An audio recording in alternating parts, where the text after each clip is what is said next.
Back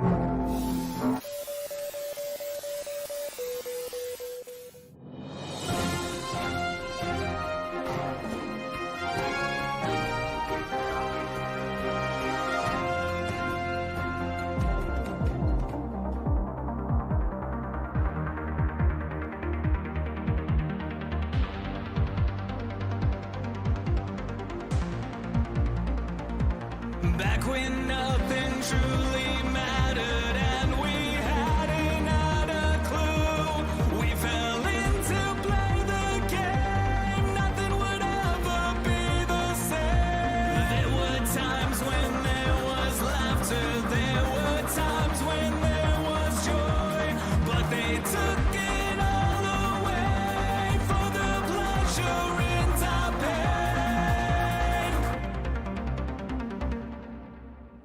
Welcome to a whole new world. Shine a light on everything. Please don't be scared for what we made. Welcome to a whole new world. All that I have tried to hide away from the scars we made. This is your chance to understand we did not design this plan that was built for you. There's nothing you can do. This is my warning, this is your sign that you can't go running high. We will fight for you. You know it to be true.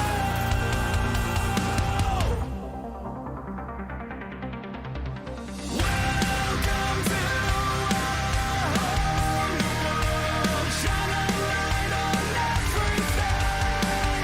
Please don't be scared for what we made. Welcome to a whole new world. All that I have tried to hide away from the scars we made.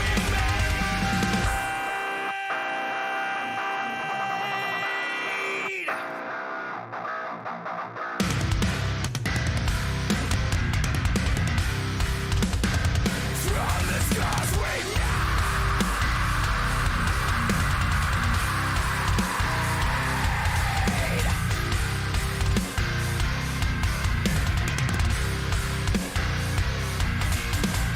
Welcome to a whole new world. Shine a light on everything. Please don't be scared for what we made. Welcome to a whole new world. Shine a light on everything. Please don't be scared for what we made. Welcome to a whole new world. All that I have tried to hide away from the scars we made. Welcome to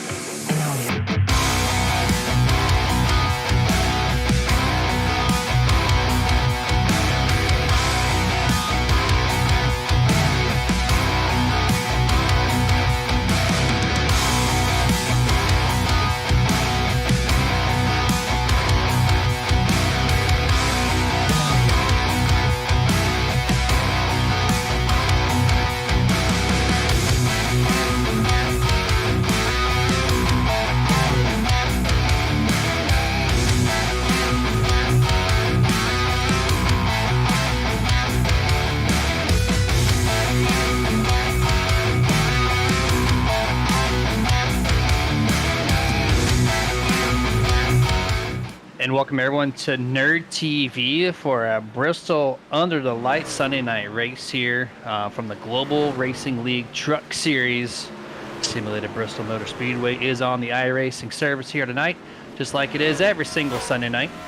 And the weather on the track right now, 68, a little bit cooler than what we're used to seeing. 24% humidity, that's probably one of the lowest numbers I've seen in the service in quite some time. Partly cloudy, 9-mile-an-hour winds, short track, high banks. I don't think that's going to be a problem. for these guys for 250 laps at the simulated Bristol Motor Speedway. Tonight's race is called the Don't Panic 42. If you have questions about that, hit them up on the chats on YouTube or Facebook, wherever you're watching live. But Don't Panic 42, 250 laps. And my name is Jeremy Stanley, aka Jay Swifty. And to my right-hand side, double duty again, doing the button work and going to be my co-partner here tonight. How you doing, Dustin? Hey, I'm ready to see some crazy ass. Why am I sitting so low? I feel like a munchkin. My goodness. Great question. Great question. No, really looking forward to some great racing tonight. I mean, it's Thunder Valley. I mean, Bristol is probably by far. It's a track that's near and dear to my heart. It's the first track I ever got a win on the service, so will always be special to me. And it's such an awesome track. I mean, a half-mile track. Packed with action front to back. There's not a bad seat in the house. Bumpers banging. I mean, this is where the bump and run was coined more so than ever because it's used more so than ever here, like it is at other tracks as well. So definitely looking to see some scraped up trucks, some beat up trucks, some trucks in the wall. But hey, this is not one of NASCAR's coined draft tracks, so guess what? That don't mean diddly squat tonight. We're going to see some good racing action, Jeremy. Yeah, I think you said this is your first ever iRacing win, if I'm not mistaken, or first sim win ever. And then on top of that, you almost won earlier this week than the official stuff. So it's definitely one of your tracks for a long time. And I've actually got some driver notes here from at the top. I talked to them right before the race practice began, and they said it is going to be crazy on the start. When they space out a little bit, if we get to that point, it's going to be really good. But then I went to Lazy Lizard, and they're like, carnage. Carnage was the word of choice for tonight. So could be either or, depending on what team you're looking at here and what setups they're running here tonight. And yes, I could not agree more. It's going to be great. It's going to be a fun race. It's Bristol short tracks. I love calling Bristol just because you're never bored. You're always looking at something on the track. But I know on your end, Dustin, when you're doing the camera work, it's going to make it a little more interesting. Yeah, it will. It will, but there should never be a dull moment here. One thing to keep in mind for anybody that's watching that maybe has not seen a race here or raced a race is when situations happen, Jeremy, it's a short track. You know exactly how fast this track can get congested. So being up on the binders and being aware of what's going on, even if you're coming out of turn 2, knowing what's happening going into turn 3 so you can prepare, that's going to be key. I mean, yeah, you can race these trucks competitively, even with a lot of damage, but at some point in time, the damage will be too terminal to be competitive. So still kind of want to try to keep that truck in one piece as much as possible. Yeah, you really do. And you want to keep those tires in check, too. If you're watching the Cup race live right now in real life, tire management is severe. And when you run the top of an iRacing track, you utilize more tire wear. Because of the faster speeds alone, when you run higher up, the iRacing renders that as more speed, more wear, and that can make your truck really, really tight. And so if you go back down the bottom for any reason, you're just not going to turn and get freight trained. So just kind of run the bottom, run the middle, run the top, kind of do a good in between. Don't just stick to the top or else it's not going to work. And I guess over the past couple of years too, Dustin, this track, they've kind of worked on the grip levels, I think, a little bit. Because I've seen more and more like that middle bottom being faster than the top at times. Yeah, and it really is. Earlier you talked about I did officials, and if it wouldn't have been for a lot of late race cautions, I feel I might have had a good chance on getting the dub, but just came up short. But with the grip levels at this track, and depending on the setup that these drivers have, the setup that I was running, I didn't have to utilize the brakes. As long as you rolled out, the grip level seemed high enough on that low to midline to where you could just roll back on the throttle partway through the corner. You didn't even really have to touch the brake pedal at all. About the only time I touched the brake pedal was if I'd had to jab it to stay out of somebody in front of me or to slow up for a wreck. So it's all going to depend on these drivers' setups. As you see the 65 loose off the corner. 6 is loose as well. So a lot of loose race trucks out here, but this is a time you want to really push it to the limit to see exactly how far you can before you go to race time, Jeremy. 65, that was Chad McGinley, your points leader after 4 races. So hopefully that's not what is to expect of him later on when we go green flag here. But we're going to kick it over to qualifying. That means time to get our cameras off your guys' screen. And we're going to tune into some people going around Bristol. on track right now. You're looking at Bobby Mantle, the number 89 from Grim Reaper Motorsports. We're going to see a difference in bottom or top. I expect most of these trucks, me personally, Dustin, they're on the bottom because that's where the grip is on the short run. But we're about to find out what everyone's got in store here. Absolutely. And you will, I mean, a lot of drivers will run that high side. You see Mantle, he brings it down coming to the line here, and I would expect him to stick it low to mid. He's going to go about a half a lane up. Little loose on the wobble there, but again, you see he's sticking to that that low to mid line here. You get that good run off, come right across the line there.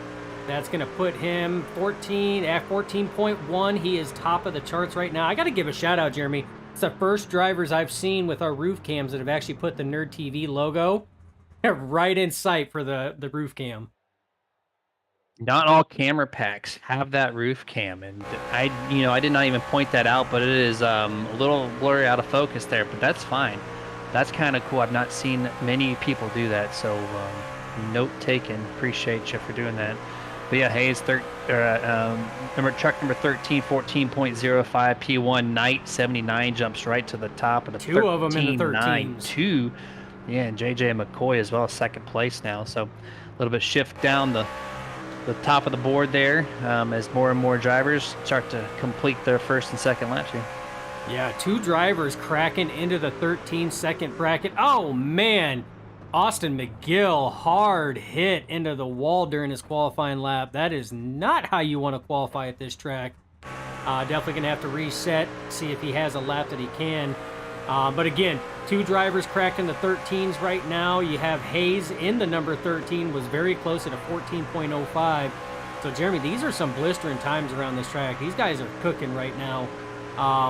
Now, you will not see these lap times in the race, because if so, they are going to melt their tires off after about 10, 15 laps. But I tell you what, they are laying down. Oh, man. Oh, man. Oh, okay. Tyler Honeycutt, not as bad of a hit as McGill, but still not the way you want to end that. 14.000 for Tyler Honeycutt. 4th fastest in practice, 3rd in qualifying. I thought he was going to pull a Tuesday move, Dustin, where he's going to kamikaze up to the top, but able to lock it down. And yep, we're going to get a little reset from him. 16 drivers so far taking time here with about 2 minutes left. And not a bad spread, Jeremy, really. I mean, taking aside the 2 drivers that were out there in their own zip code in the 13-second bracket, I mean, you look at 3rd place on back to 17th, only 0.6 of a second difference. For Bristol, that's pretty close times, especially when it does have that variable banking on here, so there are multiple lines you can run. And you can be fast at any of them depending on how the truck's set up. So pretty close qualifying times really here at Bristol. They really are.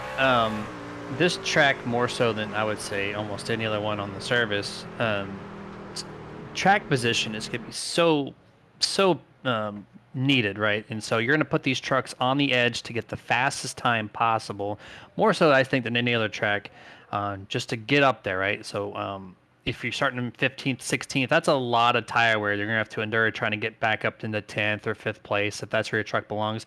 One little miscue on a truck that's on edge, looseness and spinning out. It's gonna take quite some time, but we again have 250 laps, so you have tons of time. And if there's a lot of cautions, like what Lazy Lizard was saying, is they say carnage, right? That's their keyword. So if we see that, you're going to have some drivers that can go a couple laps down, maybe, and come back up through the field with lucky dogs, but that's only time for tell. 30 seconds left. We only have 18 out of the 25 entries, Dustin, with times. Yeah, and I have to agree, Jeremy. As much as I struggle at times pushing myself to qualify because I know carnage is going to happen, I would much rather be further up if I possibly could, because this track can be very tough to pass at. You can get that inside run. If your setup is geared for it, you can get that inside run, but you got to remember that driver on the outside can also get that run on the high side. And a lot of times you'll drag race down the straightaways. You'll do that for 2-3 laps trying to pass one truck. Passing can be difficult here, and especially if one slip up happens. So we got to keep that in mind as well, as some of these drivers starting further back are going to have to work their way forward. 100% here, and here we go. We are done with qualifying. 18 times we're taken out of the 25 entries here. And we're going to let these trucks grid for another second or two, and then we will go over the starting lineup for the Don't Panic 42. And so there we go. Stephen Knight, P1 there. JJ McCoy in second. Second row, Tyler Honeycutt there in the 20, and to his outside, Stephen Hayes in the 13. Third row, Joshua Slade, and then to his outside in sixth place is Bobby Mantle. Seventh place, Chad McGinley, points leader. Eighth place to his outside, Justin LeBlanc. Adam Thompson will start in ninth, and Brad Miner in 10th. Mark Sherwood will start in P11 to his outside, Danny White. Inside next row is going to be Zach Hollinger in 13th to his outside, John DiMatteo. Going to be starting 14th. 15th is going to go to Carlos Henriquez Jr. And Michael Dow will be his dancing partner to the outside. 17th is going to be Mike Hayes. Joshua O'Connor Sr. takes P18. And 10th row will be EJ Loon on your inside and Austin McGill to his outside. 21st, John Howard. 22nd place to the outside will be Ron Harrington. 23rd, Ronald Holmes. 24th, Kenny Heath. And tonight's last place driver, Michael Lester in the number 6. And that is your 25 truck lineup here for 250 laps at Bristol. And dancing partner is a interesting term to use here at Bristol. I don't know if there's going to be a lot of dancing that's asked for or not, but we're going to see some dances tonight, that's for sure. Oh, there's going to be some dances. There's going to be some twirls. Might even be a few dips in there as well. It's Bristol, baby. It's bound to happen. It's just like going to Daytona and Talladega and expecting the big one. You know it's going to happen. Why? Because you're putting 25 drivers in high horsepower race trucks on a half-mile banked oval. It is going to happen. There's no doubt about it. We saw some action from both Sunday and Tuesday at Phoenix when they're bundled up and have an early restart wreck. Bristol amplifies that, and we're about to find out if we're going to see that early, late, or maybe not even ever. So pace lights are off on the truck. He will come down this time and turns 3 and 4. And we're going to get set here for 250 laps. Chad McGinley is your points leader. Bobby Mantle second. EJ Luna third. SC Knight in fourth. And Adam Thompson is your top 5 in points. So if you're interested to see who's in the top 5 on that, and keep your eye on that throughout tonight's race on the scoring pylon. But here we go. Green flag is out. This race is underway, Dustin. Yeah, these first opening laps are going to be key, Jeremy. I mean, these drivers, one, they have to understand other drivers' racing lines, their braking points, so it's going to be very vital that they get a feel for the drivers around them and let the tires warm up a little bit, because right now they are even more slick than what they were when they were out there practicing. So just give it a little bit of time. You already see some side-by-side racing. That's going to be all night long. That's just what this track produces, Jeremy. 100% here. Maybe early, we're not going to see too much of that, but you will see tons of it throughout the 250 laps here this evening. And pretty clean start to this race. Coming up to lap 3 and 4. Seeing some side-by-side, but look at the space. Oh, a little looseness there from the number 26 there off corner exit. So that's going to be John DeMatteo grabbing the grip on that corner entrance into turn 1, and now it stacks them up 2 by 2 by 2 as they go through turns 3 and 4 for the 5th lap. Yeah, the 26 there has got a handful with that truck, DeMatteo, and he got loose, and Danny White in the 64 had to check up big time, so that could have been way worse. But that's exactly what I was talking about at the start of the race, was your eyes have to be way further down the track. You have to see and expect what is going to happen and what is going to take place. So good heads-up driving by Danny White and by DeMatteo, who kept that thing under control. So you're going to see more of that as the laps tick down, Jeremy, and these tires get more and more wear in them. These trucks are going to push more. They're going to get loose more. One truck into the wall there, number 31, Zach Hollinger through 1 and 2. Got really loose there on mid-track, or mid-corner. Saves it, but it lost him multiple positions, and it got 2 trucks little door checked each other off corner exit because so, but we stay green. Yeah, and like I said, that's you're going to have a lot of close calls like that, Jeremy. I mean, staying green like that, this is almost like a self-clearing track. So if you're, as we do have a caution out right now, And oh, it looks like it's the 6 of Mike Lester on the inside of the track as you see the rest of the field drive by there. I'm going to take a look, Jeremy, and see what we can't see what happened. Yep, just looseness starting to set in for these guys. And the 6 here, you're going to see him go through turns 3, no problem. Looks great. Maybe a slight looseness, and then it just continually gets looser and looser, gets to the apron, and then just going to lose it. And remember, Lazy Lizard told me carnage, and they're the first ones that bring up the caution here just from a really loose truck there from Michael Lester. Yeah. And what a lot of people don't realize, doesn't look like a lot of damage there on the front nose, though. So I think he's going to be all right. But what a lot of people don't know, Jeremy, is that these corners are not smooth. And actually, there's a transition coming off the corners that will upset these trucks. A lot of times, if you come off of it at the wrong angle, or if you come off of it with a little too much throttle, it will break loose. It'll upset the truck. And that's why it's not uncommon to see trucks get loose coming out of the corner or going down the straights, because of how upset those bumps actually will make the trucks. Yeah, 100% there. It goes 26, 27, 28 with the progressive banking. And so it looked like he did hit one of those transitional phases in the corner, in which when you run a tighter suspension, it knocks the truck a little bit more out of shape. And that's just nature of the beast if you're running your truck on edge here. Some of these people, they know their trucks run tight on the long run, so they run them loose on the short run. So no surprise you're seeing quite a few trucks get a little bent out of shape. And I saw the 85 of Justin LeBlanc. He actually tail slapped a couple times. Yeah, no kidding. I've seen him hit tail slap the wall a few times in this race, plenty of times in practice. So just tire management, keep front tires are important, Dustin, but if you lose the rear tires, you're driving on ice at Bristol, and it's no fun. No, if that right rear starts screaming at you, telling you knock that crap off, I mean, that's a bad thing, and you're going to find out real quick that's not something you want to do. You want to protect that right rear because once it's gone, you're going to have a handful. But you touch base on that progressive banking. That's why a lot of times you'll hear drivers say pick a lane, pick a lane. This one is one of those tracks, Jeremy. You definitely want to pick a lane. You don't want to hover in between two lanes because you increase the chance of upsetting these trucks and the balance in these trucks.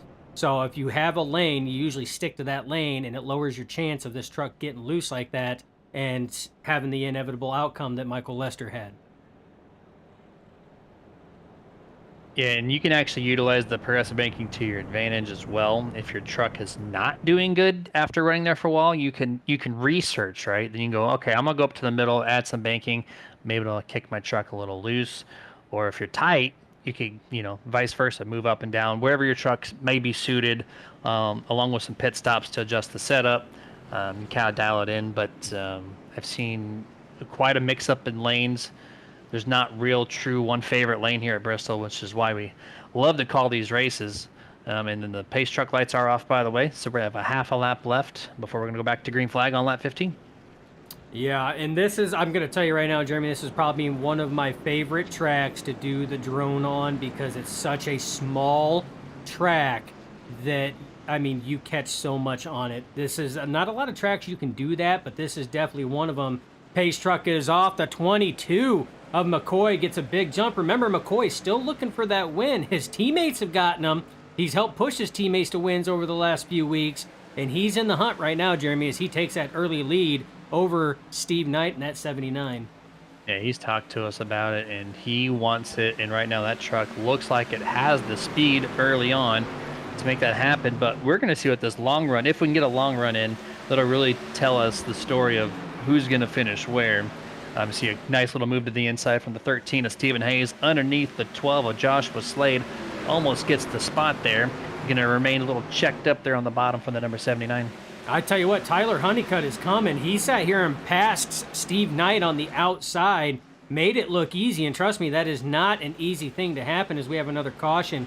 But yeah, Tyler Honeycutt, he was on the move. He really was. And this caution is going to come from Joshua O'Connor in the 59. There's no number on the door, but that is the 59 on the pylon. He's just going to get a little loose here on quarter entry, trying to avoid the 81 at the same time of Enriquez, and just gets around slight actually, wow. That actually, I did not expect that much contact. Oh, and then the 60. Then the 60, that's Joshua Howard, followed up by Michael Dowse, little two-tap combo to the Patriot Ford F-150, puts him on the outside wall in 1 and 2, and that's our second caution this evening. Yeah, good job keeping it up there and bringing it to a stop, though, making sure everybody else that wasn't involved got a chance to get by. So sometimes that's hard at this track, especially if your truck gets tore up. But that could have been a whole lot worse than what it was. And that damage is a little more significant. I'm actually thinking the 78's damage, Dustin, the John Howard's a little more detrimental because of that left front hit. You see that wheel's exposed now. I don't know if there's any suspension damage to that truck. Aerodynamics are not a great ordeal here, but I'm worried about the suspension on the left front there from the 78. I did see Michael Lester going around. He was the first caution. He's also your first hashtag Get a Grip Lucky Dog Award recipient from the number 6. So he's going to go around, get back to the lead lap, and ship everyone back on. Yeah, that left front does look pretty exposed there on the 78 of John Howard. So that may be a little bit more detrimental than what we initially had talked about, Jeremy, as far as damage. I mean, it's still turning and everything else. You see it. So, I mean, cosmetically, I mean, he's beat up on that. But as long as the hardware itself is in pristine order, I mean, he should still be able to perform, but only time's gonna tell. You know, we're gonna have to get some laps on these tires and see exactly how he stacks up and how that truck's gonna hold up, especially in traffic. It's easy to hold up if you don't have anybody high or low, but how is it gonna perform when he gets in traffic and he has a truck to his outside or a truck to his inside? Yeah, so he left pit road. That means there's nothing required, so that's good news. He did not come back down pit road this time, so it tells me what damage that they needed to repair is complete. So good sign there from the number 78's camp. But if your toe's knocked out just a little bit, you know, you could be driving down the straightaway with a 5 or 10 degree turn of the wheel, which is not good for tire wear, especially at Bristol. He took a shot in the back too, Jeremy. Look at this back end. I don't know when that happened because nobody hit him in the back during that accident, but yeah, he's already taken a shot in the back there too. You know, the force in the front somehow shocked wave to the back and just nice and even right down the center of the back end of that truck is pushed in. But just character, right? It's Bristol, just there for aesthetics. Absolutely. It's just like earning your Darlington stripe. I mean, it's bound to happen. Yeah, there you go. It just adds to it. So, and I'm telling you what, folks, I mean, that's not going to be the last that you're going to end up seeing of that. It is a rarity to come out of a Bristol race or a Martinsville race or a Richmond race without some type of damage, whether it be cosmetic or more physical as far as hardware. It is very uncommon for that to happen, to come out of it without something. 100% there. That is factual. We are back under green flag conditions. Oh, the 79, but tire spinning. Here we go. The big one is happening on the front stretch and on this restart. That's what I was talking about. Just clogged it, Jeremy. It is a parking lot here in turn number 1, 5-6 wide here, trying to get going. 24. EJ Luna, 90 degrees perpendicular to the track surface. These guys are making me work. Caution. You know, this is why we're here, right? They don't want your job to be easy, or else we would not be here. And so, massive pileup. You're gonna have a bunch of camera angles to go through. But that started with the 79. 79, yes. 79. Stephen Knight spins the tires. It doesn't shift either way. Gets out of shape. Backs up his teammate, the 89 here. So it almost looks like he tried to jump. That's what it was. He did. He tried to jump on the 20 of Honeycutt and had to back off. The 89 wasn't expecting that, and everything started piling up. Everything. You seen EJ Luna was back there. I mean, look at that parking lot, Jeremy. Look at that. Like, trucks literally parked on there, almost like you're trying to, park at Walmart or Best Buy for Black Friday shopping. That's definitely a Walmart parking job. I see people parking on the curbs and the grass. Does not matter. That's a Walmart Midwest parking job when there's snow on the ground and you can't see the lines. That's exactly what it is right there. There you go. And I'm kind of thinking about that wreck. And the 22 McCoy is your leader, right? And then you saw the 79 try to jump the start over Honeycutt. That was the 22 JJ McCoy's teammate. So I'm wondering if Steven Knight was getting a countdown on the restart from JJ Spotter saying 3, 2, 1, go, which is very common for people to do. But if the guy in front of you doesn't go, maybe that's what caused that stack up. That very well could be, Jeremy. I know it's a tactic that, you and I and Kenny Bishop and, your brother Brian at Nerd Esports, we've used that a lot of times before, but it's only beneficial if you're starting behind your teammate, or if you're starting beside your teammate, starting 1-2, then you guys can time the start. Like you said, if that happens to be the case, and this is all assumption, but if it happened to be the case, the 20 of Tyler Honeycutt has no idea when the count is, and so he's not going to go until he sees the 22 go, and there's still going to be that delayed reaction on hammering the loud pedal down. So that very well could be, or I mean, it could have been he just tried to time it and his timing was just off, and that was the ultimate repercussion. There was it turned it into a Midwest blizzard Walmart parking lot there on the front stretch. Yeah, that was. I mean, I've seen some pileups, but thankfully they weren't up to complete speed, right? So what damage had occurred has been fixed now on pit road. We see some trucks still on pit road now. So a couple maybe with required damage. I didn't see anything that was requirement worthy, but I guess if it's not aesthetics and it's mechanical, that is a different story, and you cannot see that from the camera angles provided. So unless it's like a massive tow out situation or not. But there they go. They're exiting pit road right before the truck gets to the start finish line, so they're going to be safe of going down a lap. Yeah, and I didn't see a lot either, Jeremy. But again, we're not in the trucks themselves, so like you said, we don't know if the toe's knocked out. We don't know if there's something off. I mean, if you take a certain hit on the front nose there, you could be down a certain amount of RPMs. It may not be super detrimental, but you could be down, 50 to 100 RPM as well, because there was a little bit of damage to the plant, under the hood. We don't know that, but I mean, as far as cosmetically, from what we see, I really didn't see a whole lot of sheet metal coming off. You had a few fender panels here or there, but I mean, it wasn't anything that could have been it could have been way worse than what it was if they were up to full speed. Looks like the 5 there of Kenny Heath, he sat here and probably took a little bit more than most. Or is that just his paint job? Man, it's tough to tell as we go back to green flag racing.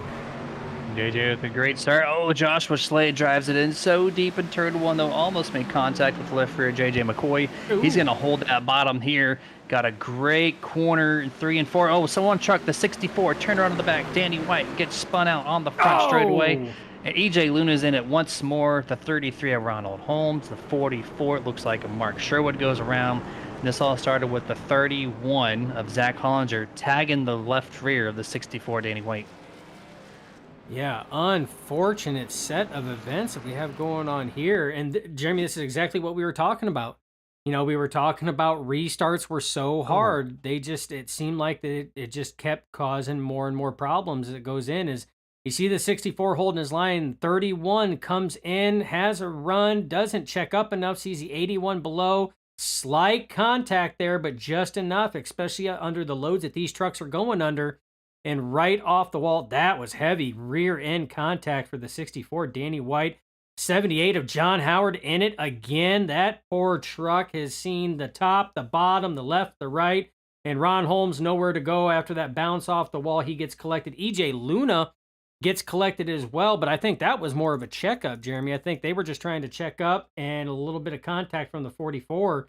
That's exactly what it was.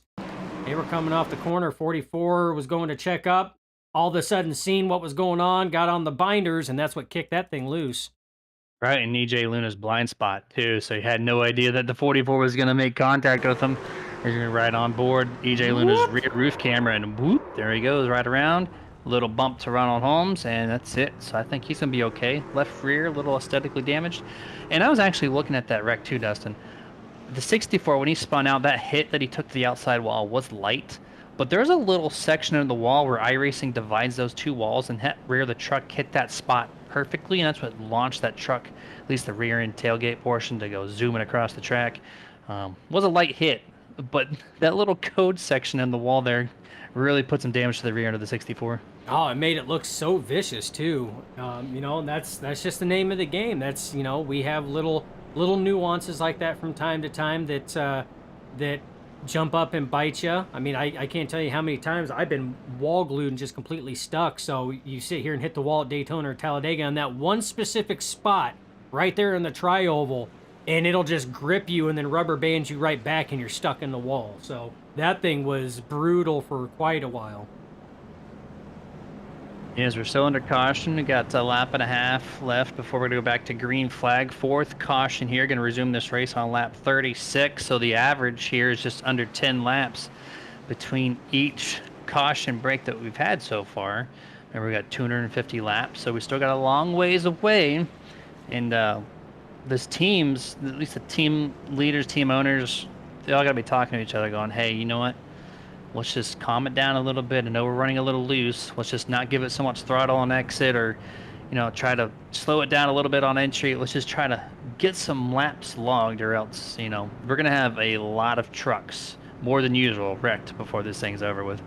Yeah, and already with where we're at, there's already a lot of trucks with some type of at least cosmetic damage to their trucks. More so than what I was expecting, but you also have to look at a couple of the cautions that we've had. We're under our fourth caution right now. Two of them literally resulted in parking lots on the stretches. So there's not a whole lot of places to go. That's where a lot of these minor cosmetic damages came from a lot of these drivers. So Yeah, this is very true here, and we're all stacked up and ready for this fourth restart of the evening. 3, 2, 1. Green flag is out. Joshua. Oh, no. Joshua Slade missed a gear. That's going to cause a wreck. and another parking lot. Oh, 13 is up. The 24 once more. This is 3 wrecks in a row for the 24. EJ Luna's got to be furious right now. But this all started, Dustin. The 12 was Slade. My. He had a great launch, but forgot to shift, and it just checked everybody up here. So we're going to go to the Nerd TV replay once more. Very popular scene that's going to pop up on your camera. And yeah, this is a big part. I think I saw the 13 even was upside down. Yeah, the 13 did go upside down on that one. That was that was. Oh man, Jeremy. Yeah. Lone Star Racing. Where do you start? You're gonna see the 13 just doesn't go. That right there is where he should have caught the gear. Didn't. The 13 had to check up. Couldn't. 99 didn't have anywhere to check up. You see, it's already starting to pile up right now. The 81 gets by. The 31 gets by. But the 99 has to come to a stop, and this is when it all goes to shit. Because there is no place to go. It reminds you of the Blues Brothers movie when the cop cars just keep piling in, and that's exactly what you just seen right there.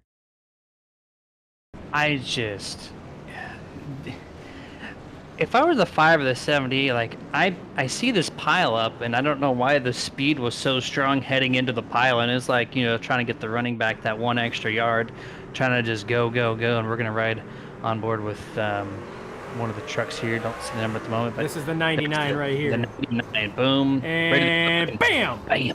Just out of nowhere. And that was a weird transfer for that 13. I don't know how he flipped over Stephen Hayes. Like, it launched his truck up just a little bit, but for some reason physics was not on his side and turned him over. We're going to ride a little bit back. This is the 78's point of view. And see what his take is here. Just wreck. We're still on the gas. Oh, finally on the brake. Boom. And so that's a weird angle, but we're going to go on board. So this is what John Howard sees. He does not see the cars stacking up until it's too late. Bam. So that's what happened with some of these drivers. If you guys were questioning, hey, how can this happen? How can they not see what's going on? That's why when they're lined up like that, John Howard, that was a prime example, and there's a lot of trucks behind him that were the same way. They didn't see it until it was literally too late. It was already too late at that point.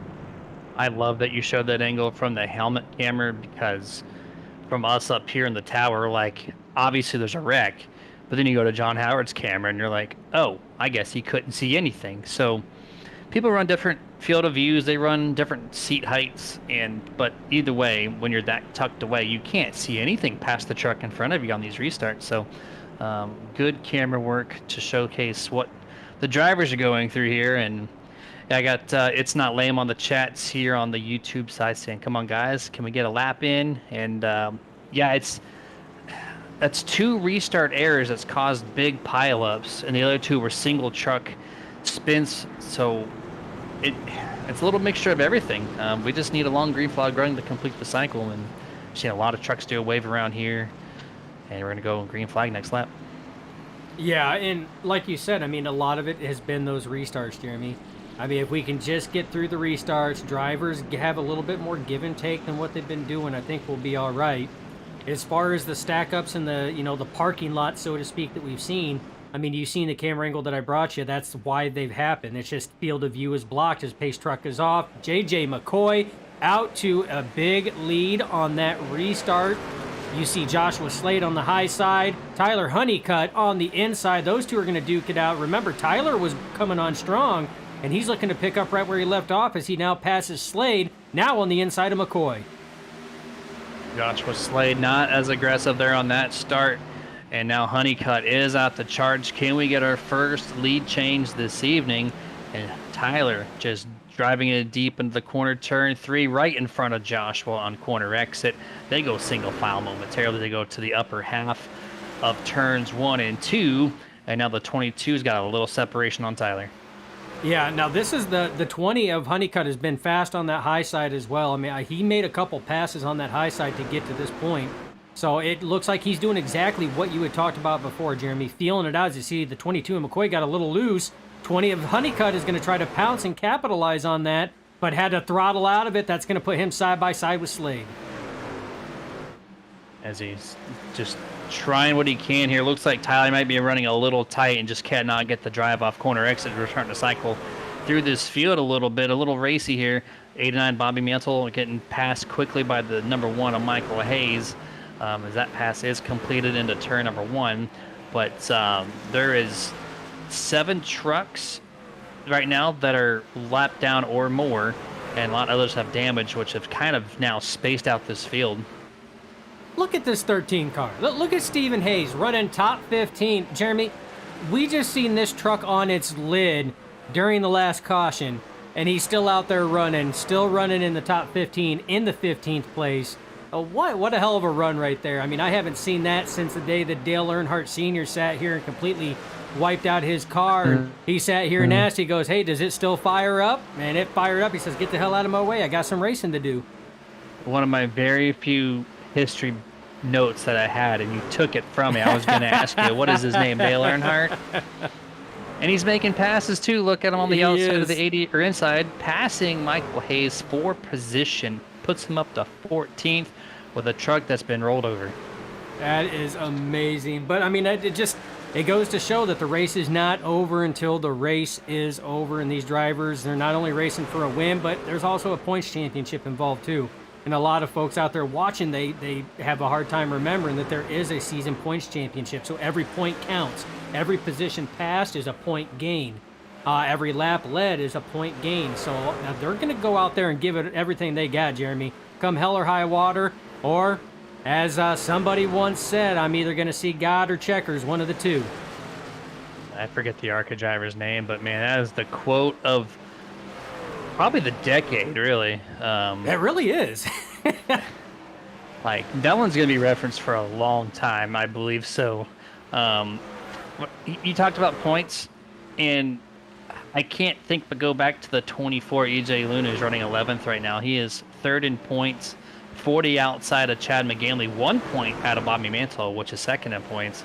Remember, he's been in 3 straight consecutive wrecks here, as we finally got somewhat of a long run upon us, about 15-20 laps into this one.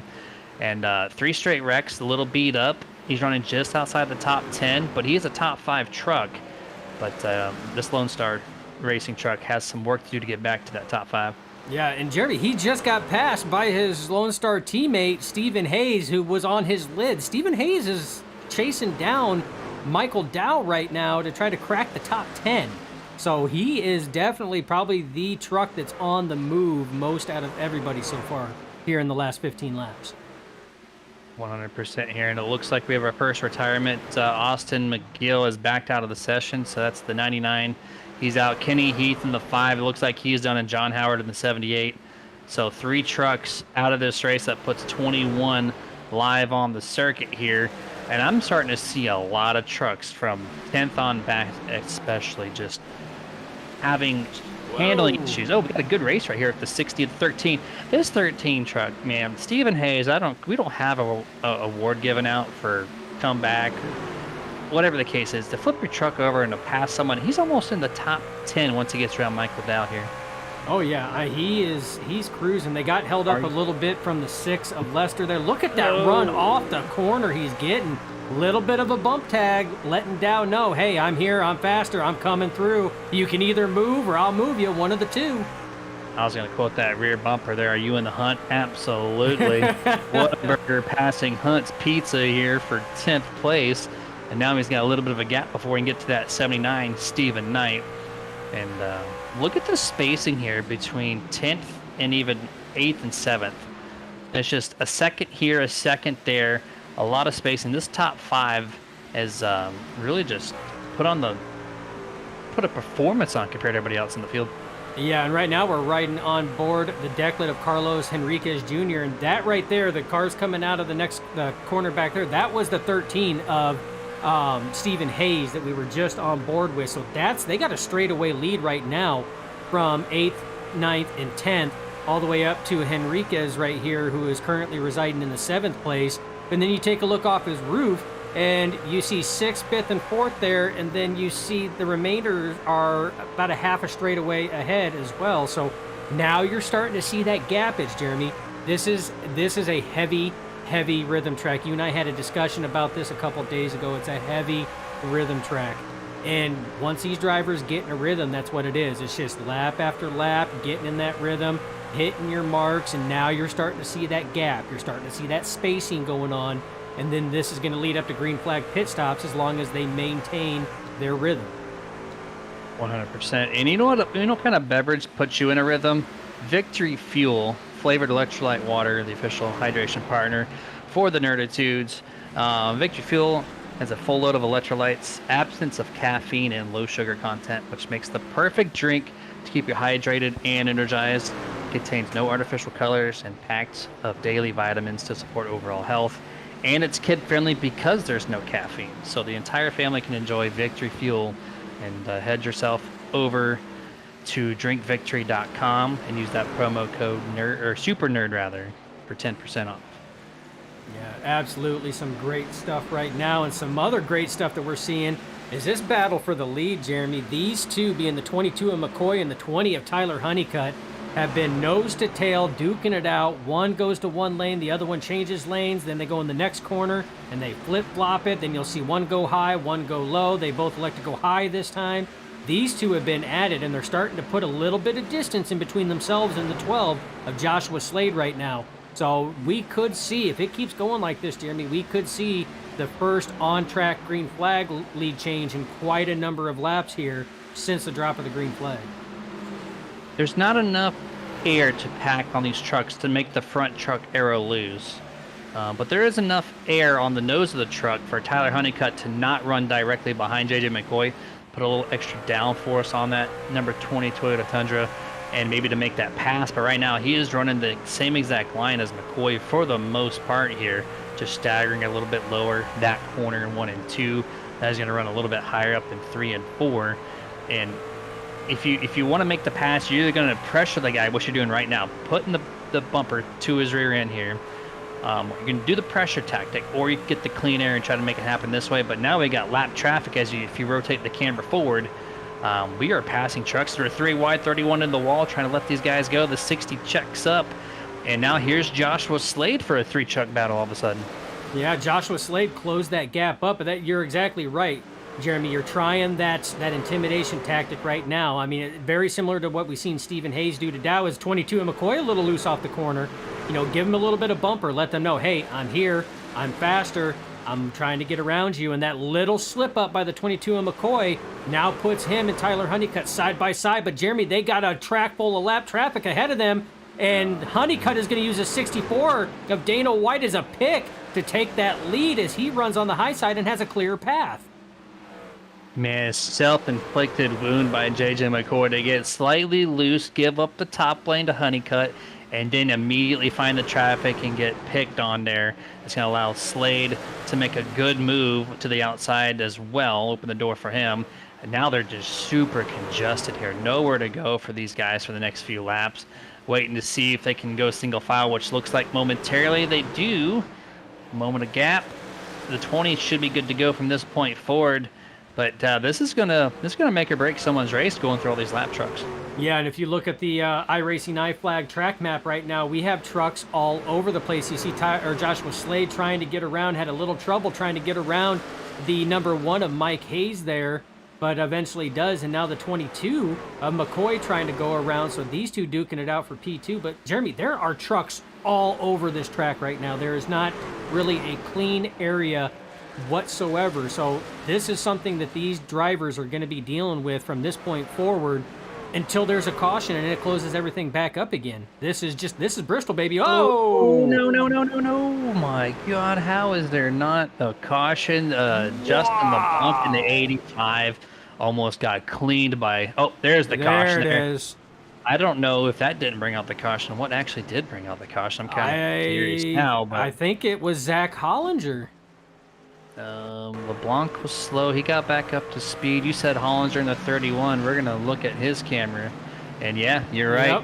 Yep. Just higher entry than normal. There's no tire marbles per se because there's a lot of trucks running up there, but just the truck had no rear grip here late in the run. And off she went up in the corner and spun out. Yeah, and we're going to go to Justin LeBlanc. Now, LeBlanc's did not bring out a caution whatsoever. But it really should have. Like, it really... Man, he got a lot of damage there, but he was down on the apron and then spun, so that's why. But the crash that happened... Yeah, I don't know. The crash that happened with Hollinger, though, actually saved him because it froze the field, so he didn't go any further down than where he already currently was. But there's a lot of damage on the front nose of that 85 Chevy Silverado, Jeremy. A lot of damage. Yeah, the front bumper is just loose and flopping around. And I'm trying to go back and watch Justin's. I don't know why he turned down pit road like that and then stopped. I'm thankful that he went down a little bit because Lester almost came through. There was probably no more than 6 inches between the number 6 and 85, but we're about to find out here. You see him hit the wall, turns left, and just parks it. And watch the 6. So close to clipping that rear end. You know what, Jeremy? We are going to go back. I want to see exactly how close that was.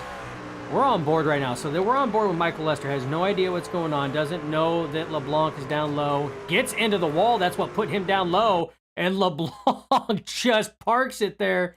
Yeah. Oh, my goodness. So close. And these guys coming up like Joshua Slade right there just has to, question life itself. Oh, and there goes the bumper finally onto the track. Almost hits the number 1 there of Michael Hayes. It's a virtual bumper. It's not going to cause any damage. But, man, that bumper's still on the track, sliding back down to the inside wall. It took, 5 laps for the thing to fall off? It did. That thing held on a lot longer than what I figured it did. But, yeah, it's not going to be a super big deal not to have that. He's going to have a little bit more drag. But with this being a half mile, Jeremy, it's not going to play as big of a factor as, say, if we were at an Atlanta or a Charlotte or a Vegas or anything else. It's not going to be as big of a deal as what it would be at one of those mile to mile and a half to 2 mile tracks. You're looking at the number 1 here, Michael Hayes. This guy, after having, a 50 lap run roughly, stayed out, has not come down pit road, and momentarily led a lap or 2, but now he got cycled back to 6th place that last time by. So he kind of just stays out, gets the lap led, so that's good for points. But these guys are still cycling through here. We got less than a lap to go before we're going to go green flag. JJ McCoy is going to resume your race leader once more. Tyler Honeycutt, who was leading, I guess a little issue on pit road, fell back to 4th on that pit road cycle for caution. So we're going to see this pace truck pull down. JJ McCoy, a very familiar position with him. Done this all but about probably 10 laps or so, but here we go. Great restart by the teammates. It's 22 in the 65. And back off turn 1 and 2. Clean restart so far.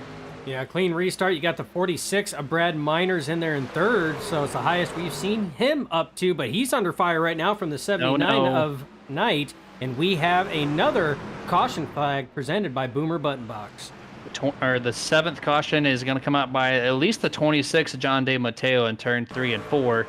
We're going to kick back here to the Bucky's Chevrolet Silverado, and you're going to see him just get loose all by himself and finds Ronald Oh! Holmes, smashes into his front end, and you see, was that the 81? Yep, there's Henriquez. He gets loose trying to avoid, A and then he slams up into 71. 77, 71. Yep. Everybody else, I think it's the 70. It's going to cut this gap so close. Ooh. Good heads up there. And that's what's tough. I mean, poor Holmesy, man, he's been involved in a number of them, not of his doing, just, people wrecking in front of him. And, that's all there is, It's just wrong place, wrong time. But you were talking about the 20 of Tyler Honeycutt having issues on pit road. Jeremy, this is a very difficult pit road. It's very tight.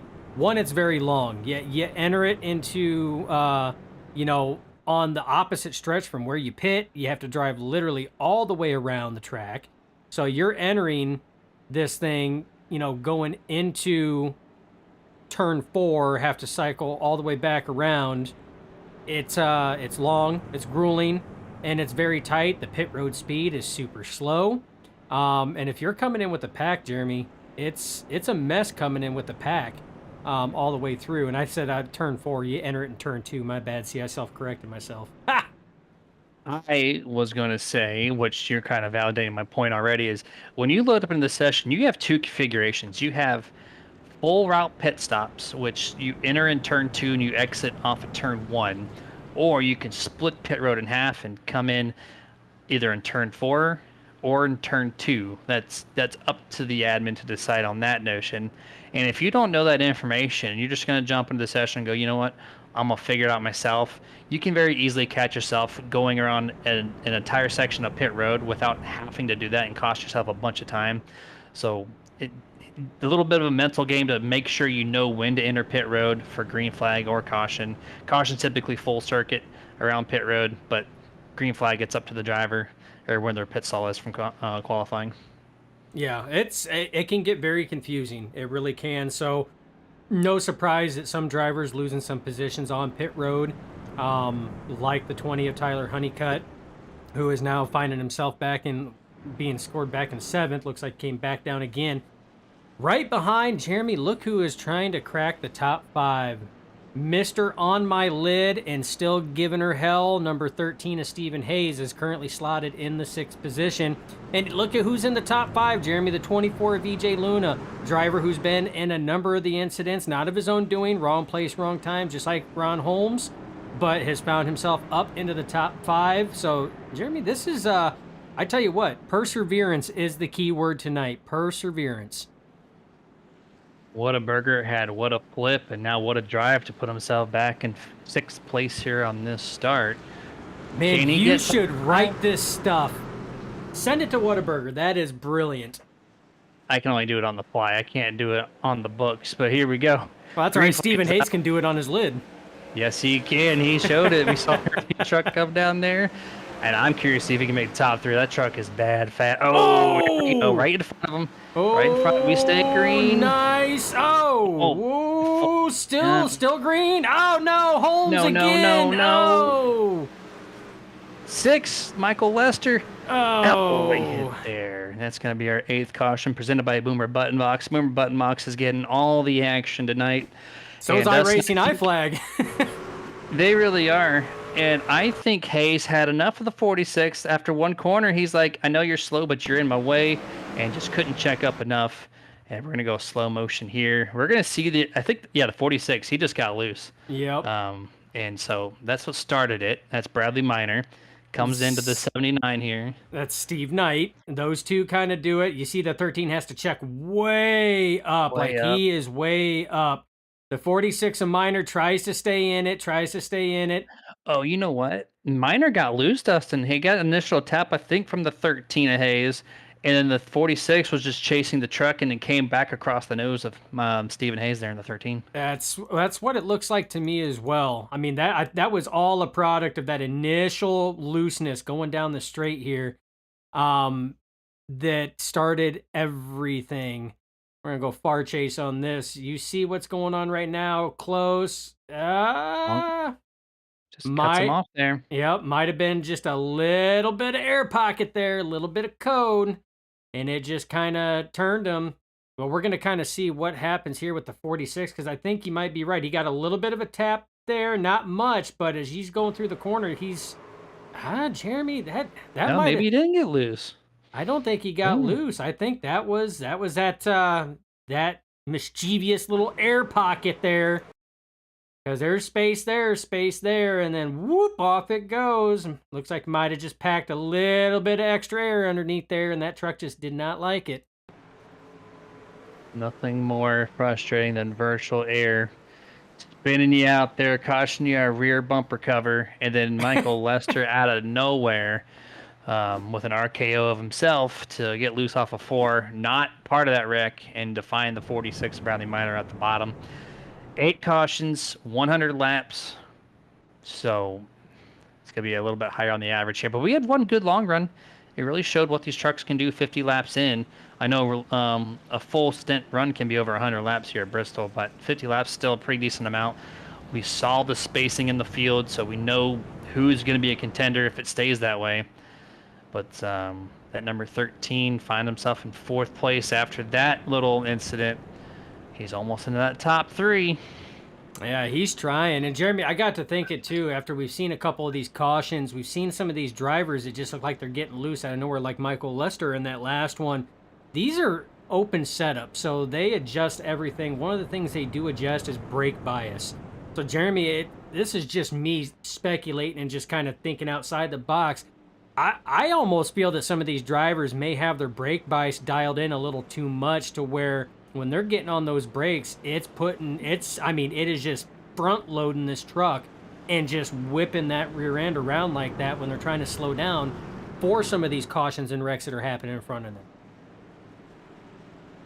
Yeah, I mean, it is open setup, and you have that option to run the brake bias. And for those people, some like you said, you don't run the brake typically, but some do. It all depends on your driving style and what the setup's doing for you. And you sometimes have to require that. And when you press the brake and it's too far back, too far back, you're going to get loose. And so kind of tighten that up, make it more central, above 50% if you're running it below 50. But here we go. Green flag is out once more here on lap 102. And pretty okay start. Couple trucks scattered mid-pack, little 3 wide entering turn number 1. They're going to go back to 2 wide real quick here. Honeycutt a little bit further back there. You saw the 71 to 131 now on your screen. And Whataburger, Dustin. Stephen Hayes, look where he's at. P2 and passing JJ McCoy. The truck that's flipped over is P1. Unbelievable. What a truck. And what a trek. What a truck. Yeah, what a truck. Not what a burger, it's what a truck. I mean, this truck was on its lid. He has powered from the back to the front now and is now leading this race. And Jeremy, he's taken off. He's being chased down a little bit right now, but I mean, this 13 of Stephen Hayes, he's got a hot rod underneath him. You hear of hot burgers at Whataburger. Hayes has got a hot rod right now, so you look out. This race is going to start getting good here pretty quick, and we're going to start seeing exactly what some of these drivers have. Yeah, this restart looks a lot racer than what we've seen prior. A lot of trucks, top 5, top 10, they're all nose to tail. Honeycutt's going around. The number 79 of Knight here on the front straightaway almost clears. I'm going to get it cleared off from turn 1 and 2 this time here. Oh, maybe not. The 78 now is going to take a stab at the 79. Honeycutt's going to go to the inside lane. And now he's got his eyes set on the top 5. EJ Luna, by the way, I see his number 24. He has found the top 5, currently running 4th place last lap by. So after being involved in 3 consecutive wrecks, took a couple extra cautions, got that truck fixed up, and now he's back to where he was supposed to be. Yeah, and we did have a pass for the lead. Stephen Hayes got passed by JJ McCoy, but not for long. He's not having any of it. You see Hayes back to the inside of McCoy. These two side by side. You've got Slade behind Hayes, and you have McGinley, your Grim Reaper Motorsports teammate of McCoy, a little further back behind him. That is your top 4 right now, Jeremy, and these guys are going at it as Slade now jumps to the high side. We got a battle for second here brewing. Yeah, this is an amazing race. Whataburger driver Stephen Hayes just shoots his way from 4th to 1st, and then now Slade, used wow. a little too much tire. Now he's fighting for 3rd and 4th. Is now EJ Luna to the inside here of the 65. Chad McGinley in our 9th caution presented by Boomer Button Box is out here on lap 108, as we're going to find out where this caution came from. Something tells me it might be the 6. I don't know. No, actually, I don't know. What do you got here? 26, John DeMatteo. What do you got here? A little bit of contact between him and the 89 coming off those corners. Yep. Bobby Mantle, those corners can be tough, especially when you're weight jacking it, and it's going from that bank to that flat. These trucks sometimes do not like it. They will drift up, sometimes very little, sometimes a little more than expected, and it looks like that one was one of those times. It was just a little bit more than expected coming off of that corner. Yeah, the air impact on this track is so strong here. I saw some major gap between the two, and then that happened. So sends the 26 John Mateo around. He's gonna have to get 4 fresh Goodyears and get this thing back up and running. And Goodyear's had a busy day here at Bristol. They ran out of tires essentially during the Cup race, and then we come to this truck race here tonight, and over had 9 cautions, not even halfway into this thing. A lot of tire changing happening so far here tonight. So Goodyear having a pretty busy day, pretty expensive day. Absolutely. And Jeremy, one thing that I want to touch base on too, that with all the racing action we've seen, we didn't even really think about it just because those trucks had been up there all night. When we were showcasing Joshua Slade and Tyler Honeycutt, those trucks were not for position when they were up here racing for it. They're lapped down. So something had happened to a number of these drivers here that caused them to go a lap down, because, Jeremy, we only have roughly about 10 drivers on the lead lap as it sits right now. Yeah, I'm actually quite curious to see what happened there. That's a good reference point. I was not aware, but yeah, I mean, we've had a lot of cautions, so I don't see why they can't get back. Joshua Slade is 3 laps down, though. His truck looks fine, so I don't know if that was he wasn't involved in any wrecks, so maybe he just had to come down pit road for something, maybe taking the old potty break, who knows, but 3 laps down. He can recover that, I do believe. He's got the truck to do that. At 17th place with the 12. That's really odd, though.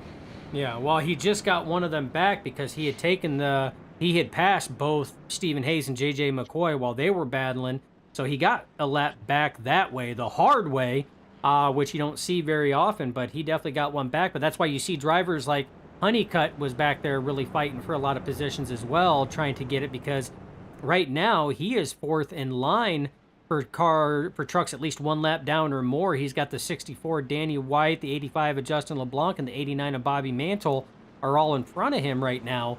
So if he wants to try to put himself in line for a lucky dog, he has to try to be in front of those drivers.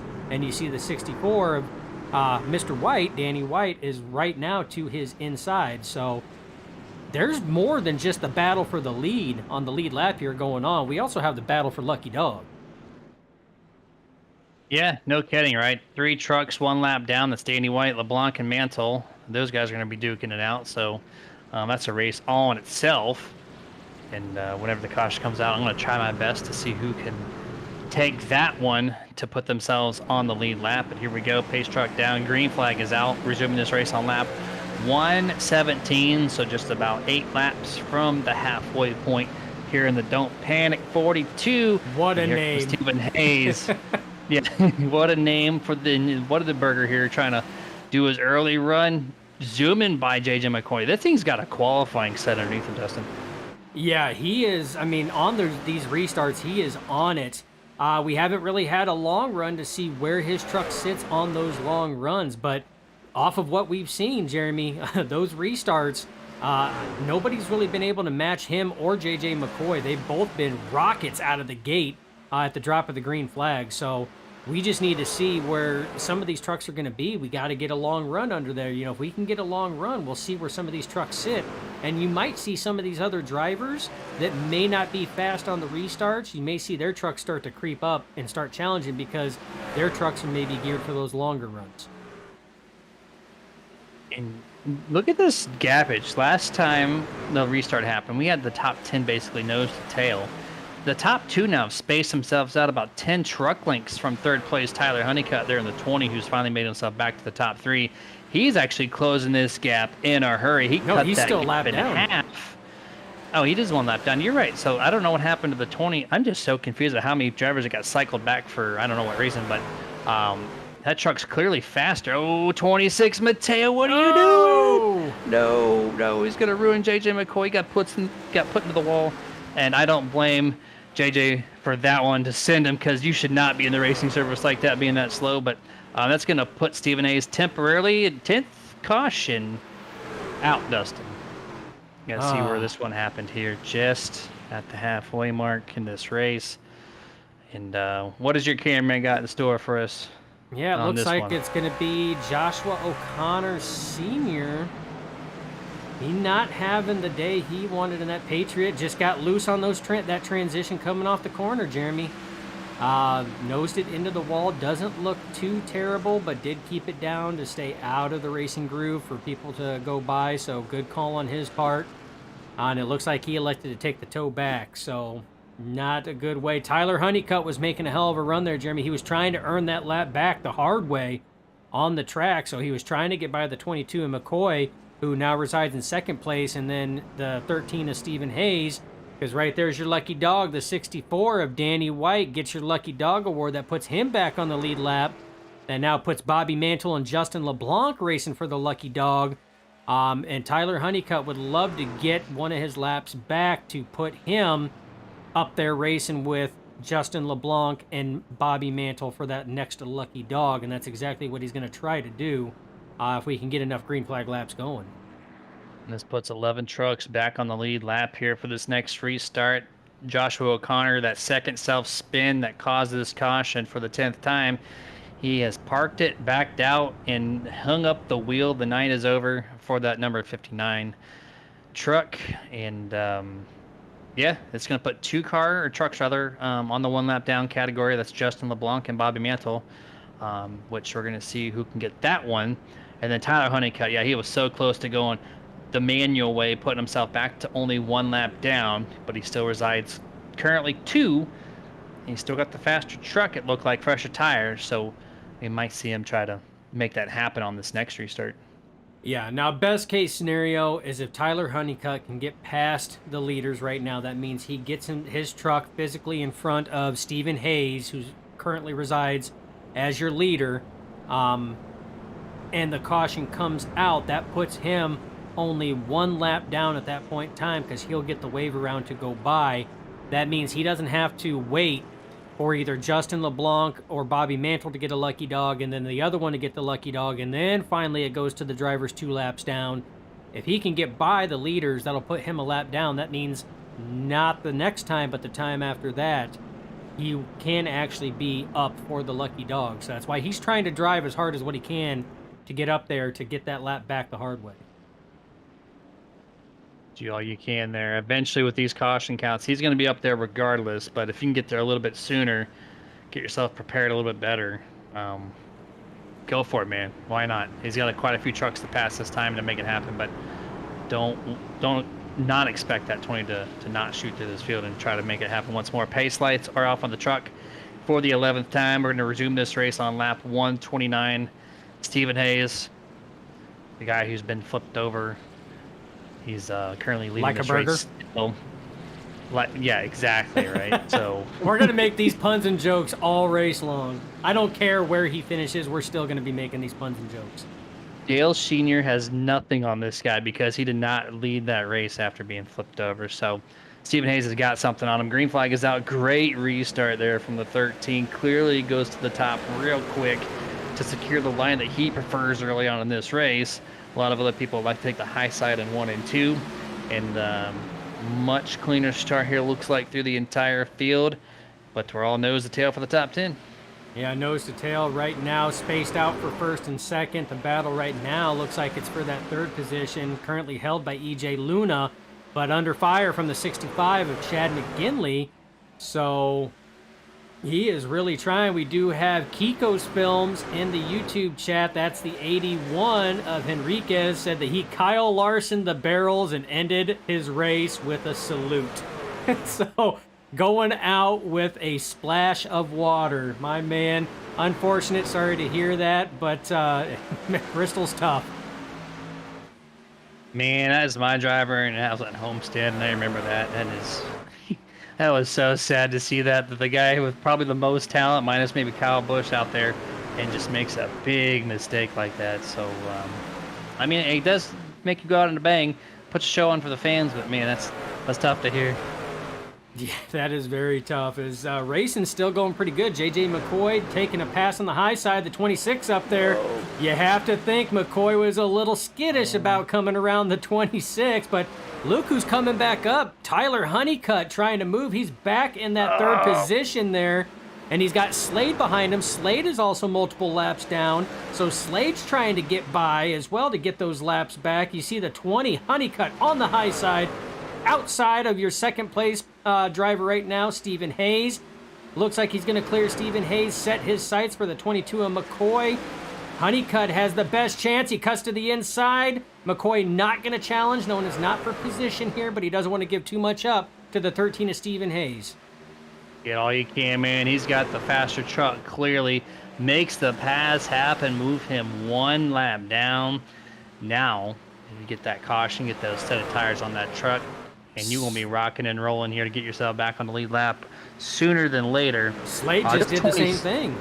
He did. That's true. That moves him from 3 laps down to 2. So these trucks, they almost had the opportunity to do that early in the race for the lead, but since they went a lap down, like they're on a different cycle. These guys are just on a mission. Yeah, as you see the 20 of Honeycutt now, he's starting to gap a little bit, and Slade's starting to gap a little bit too as they come back around the 26 of Di Matteo. So, you know, those drivers there, they're putting themselves in position to try to get back into a competitive stance on the lead lap. Tyler Honeycutt put himself 1 lap down, so that means, ooh, a little tight coming off the corner there. Very tight racing between the 13 of Hayes and the 22 of McCoy, but they still go at it. EJ Luna's got a front row seat to the whole show. He really does here, and he's gonna let his tires just kind of chill and watch these two and see what they do for this potential long run that's brewing right now. Little slide up the track there from the 24, not good for the tire wear to slide mid-corner. Now you're setting yourself for a good exit, but this time you get some much better 3 and 4. Almost contact there. A couple of trucks out of shape, and now they're staggering middle, top, bottom through 1 and 2. Yeah, I think there was a little bit of contact there between Hayes and McCoy. There, as you see, the 5 is down low. Ooh.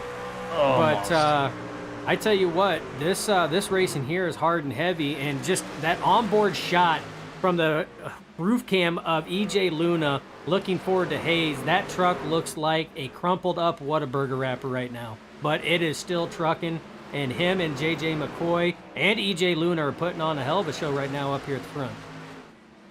Dustin breaking out the Whataburger spicy ketchup with the crumpled wrapper there. But a lot of these trucks look like it, though, with all the damage and all the carnage we've seen through the first 146 laps of schedule 250. Oh, Stephen Hayes all over the back bumper. JJ McCoy that time does not budge him, though. Going to look down once more, and here we go. Potential challenge for the race lead through 1 and 2. And EJ Luna closes in too on this one here. So as the 13 of Hayes was looking on the inside of McCoy, you seen EJ Luna was trying to look on the inside of Hayes. Jeremy, this is a powder keg waiting to go right now. These drivers are looking for any break in daylight that they even remotely think that they can sit here and shoot the gap on. Impressive stuff, yeah. This is the race that we come to Bristol and watch right now. And I'm seeing Lone Star 2 and 3. Don't forget, EJ Luna and Stephen Hayes are on the same team. I think this is the best showing, just by pure scoring alone, that these guys have had through the first 5 races of the season for 2024. And so they just got to tackle one Grim Reaper driver. That's JJ McCoy, who's clearly been showcased in tonight's field so far through the first 150. Yeah, but little contact amongst teammates back there. That was going to be the 65 of McGinley and the 79 of Steve Knight, both Grim Reaper Motorsports drivers. As they were closing in on EJ Luna, they were coming in a hurry, but a little bit of checkup and contact there got McGinley out of fashion of sorts, and he lost about 2 positions there. Two, because he got passed by Steve Knight and then by Mike Hayes as well. So that's one thing you got to be prepared, Jeremy. These checkups can happen at any time, and when you're running this close, your reaction time has got to be spot on. As you see right now, battle for second place. EJ Luna on the inside of Stephen Hayes. Not enough as Hayes powers back off of that corner. They go back into the inside. These are 2 teammates going at it, and right now you see the 79 of Steve Knight going to the outside of EJ Luna. Yeah, turn 1 and 2 and 3 and 4 are not the same. 1 and 2 is less of a radius. 3 and 4 is more of a radius. And for some reason, Stephen Hayes in 13 cannot get 1 and 2 down. As he just looks too tight in this corner right here. Just can't get the thing to rotate, and this is going to bring everyone next to him. But seems to do a little bit better job rotating the center 3 and 4. Keeping him in check of this 22 is kind of slowed off a little bit. Dustin almost looks like everyone's doing this little short stint of I'm going to gain a couple spots and then have to cool off the tires, and they keep backwards and forwarding. Here's number 1, Michael Hayes. Haven't talked about him too much. Moves up to P2. Yeah, moving up to P2. He's been involved in a couple incidents, but he is starting to lurch forward right now, part of Ghost Motorsports. That is their highest running driver right now. So right now you have Grim Reaper leading it, Ghost Motorsports, and then in second, and Lone Star in third. But Jeremy, I mean, this is the long run we've been kind of talking about. We're 158 ticks down of 250. These drivers have been out here for a while. Not every driver's come in for a pit stop because track position was so vital. So these drivers have really been at it, and you're really starting to see some of these drivers that they're, hey, are their trucks good for the long run? Are they good for the short run? And like you said, if you look at the track map, you can see that one set of corners is wider. It's a wider radius than the other. The corners on the left side, a little bit wider of a radius than the ones on the right. So this track is not a perfect oval, even though most people believe that it is. Trust me, it is not. Turns 1 and 2 are different than 3 and 4. Yeah, it's like a baby Darlington, right? And when you go through 3 and 4, to me, it feels like it takes much longer because it actually is a little bit of a larger turn radius there. Oh, the 13 Hayes slaps the wall. Got a record in front. The number 6 of Michael Lester gets it straight right before the leaders get to them. They scatter all over the track here, and Michael Lester has to scatter for the 60 of Michael Dow there on the front straightaway. A lot of change up there in the momentum of this top 5. And this allowed JJ and Michael Hayes to kind of break away a little bit. And I think the biggest loser on that one is Tyler Honeycutt, because he had gotten he was back on the lead, or 1 lap down, Jeremy. So that was probably, and it was just a lot of congestion. You had McCoy was there, the leader. You had the 1 of Mike Hayes was in there, and Mike Lester just got into the wall. Honeycutt had to check up 4 wide, and I'm telling you, 4 wide, ladies and gentlemen, will never work without something like this happening at Bristol.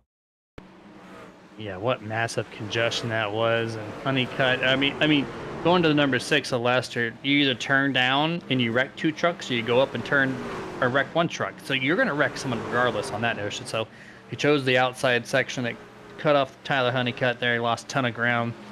But remember, he's still fighting in that 1 to 2 lap down category, currently 2 laps down for that number 20.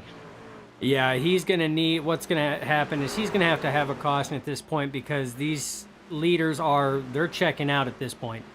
So right now you have Michael Dow, who's officially the first car 1 lap down, and then it goes Bobby Mantle, and then it goes to Tyler Honeycutt, who's 2 laps down. So Tyler's going to need a number of cautions here in order to try to get those lucky dogs to get back up, because he has to have some of these other drivers cycle out. But Jeremy, the way that JJ McCoy is ticking off laps, and right now Mike Hayes is in second, but he's under fire from McCoy's teammate, Chad McGinley, in the 65. And if McGinley can sit here and complete this pass, it's going to put Grim Reaper 1 and 2 at this point in time. And we're getting ready to start lap 170 of 250 laps. Jeremy, that means just 70 or 80 laps rather left in this race if I can math right. Ah! Matt does know the 31 right in front of the leaders here, and a couple of trucks a lap down, gets really slow off of turn 4 and checks up somebody. JJ McCoy going down to the almost apron to pass Danny White in the 64, puts him back a lap down here as they go back single file momentarily. Give a quick shout out to one of our partners, Admin Box, built by iRacers for iRacers, to be utilized in league races like tonight and hosted racing. So the goal is to have race control done as easily as possible with one of these devices. Just simply plug it in by USB, and it has pre-programmed commands to make it very easy for anyone just to plug and play and be good at what you do, which is admin. So if you want to get one of these boxes, head over to Admin Box. That's adminbox.com with 2 X's, promo code NERD-BOXX, and that'll save you 10% on your purchase. Yeah, great handy tool for any admins out there. All the pre-programmed stuff on there definitely make life easy, especially at tracks like Bristol, because you see the action that's going on. You do not want to take your eyes off of what is going on in your windshield for a moment, because it is all going to change in the blink of an eye. And right now, JJ McCoy starting to stretch that lead out a little bit, Jeremy. You see the one of Mike Hayes falling back a little bit, but Mike Hayes has been able to secure that second spot momentarily away from the 65 of Chad McGinley. Stephen Hayes is back in the now 5th position. Is Adam Thompson in the 71. Another Ghost Motorsports driver working his way up, trying to get up there with his teammate Mike Hayes. Currently resides one position back. So, Jeremy, we're starting to see and call names that we haven't called all race long, and this is exactly what I was talking about, was drivers that have their stuff set for the long run. Some drivers are better at tire conservation, some not so much. Jeremy, between you and I, you're the one that can conserve tires better than I can, and I'm usually the fuel conservationist, and I can usually conserve fuel. So every driver has their little niche when it comes to driving. Let me tell you, I might be better at the tire stuff, but I still absolutely suck at it compared to most other iRacers. So, I mean, I'll take that bonus point between us two, but I can't take it overall for sure. But yeah, I mean, that's what makes iRacing and any type of simulation and real life racing that more to watch, right? It just, everyone's got different talents. I mean, you could just say, oh, you're just going fast, you're turning left, it's very easy, but no. It's when you come to these long races, especially at Bristol, patience is big.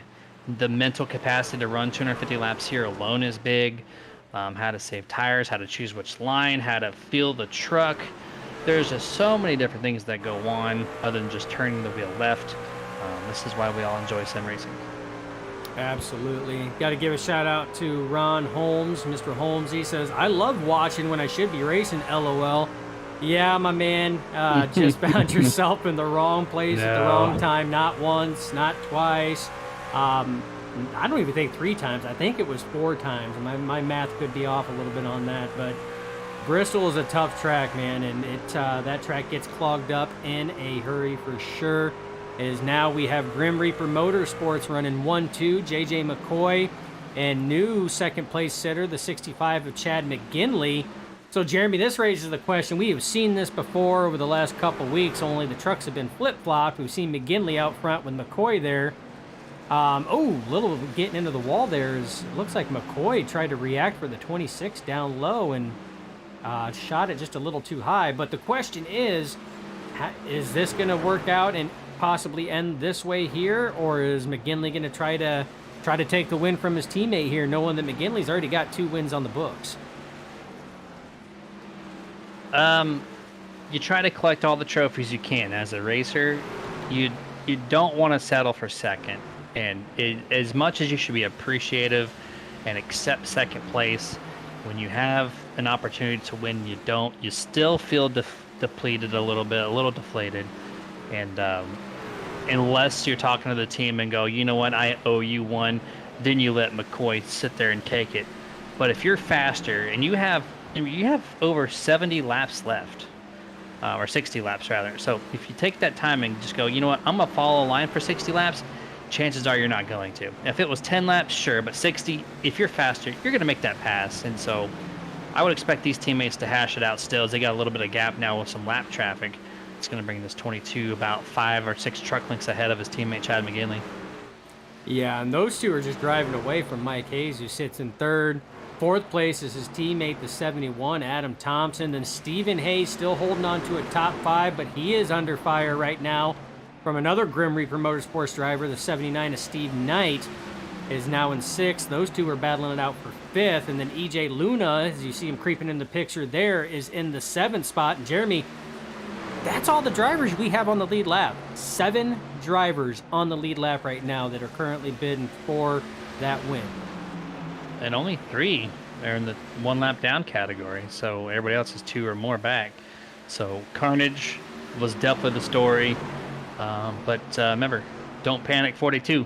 Still got tons of laps left. You could see more cautions, though. Ever since we got to the halfway point, we've only seen 1 caution, which is a very flip-flop situation compared to the first half of this race. The way these guys are racing right now late in this run, we might see that next caution come up here shortly. And we very well could, Jeremy. But like I said, I mean, it feels like these drivers are getting set into a rhythm. You know, I mentioned this probably about 80 laps ago. It's a rhythm track. They're getting set into a rhythm. They're waiting for the opportunities to come to them, and they're trying to take it. As you see, Bobby Mantle, one of the drivers that is currently 1 lap down. So if a caution were to come out, he would be the recipient of that lap down, that lucky dog. Mark Sherwood is the next one. He's a little further back, and then Dana White, who received the last one. Oh, sorry, 26 saving it. Big save, big moment from John May Mateo. Got tagged in the rear. He saves it, but you can continue on now.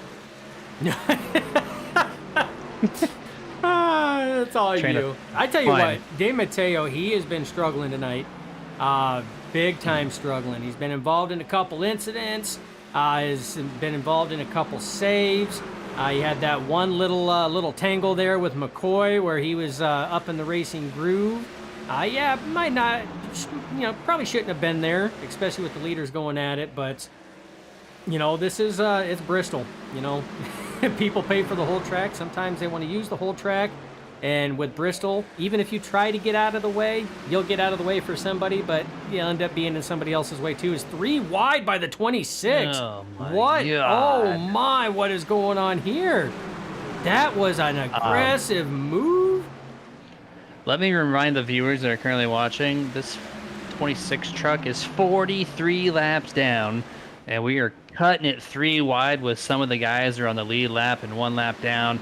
Overly aggressive move, but he got the fresh tires. He feels like Superman, so he is doing what he can, but at 43 laps down, man, the next guy ahead of you is only 26 laps down. That's over less than 20, 17 laps ahead of you. So I don't know if that was worth it.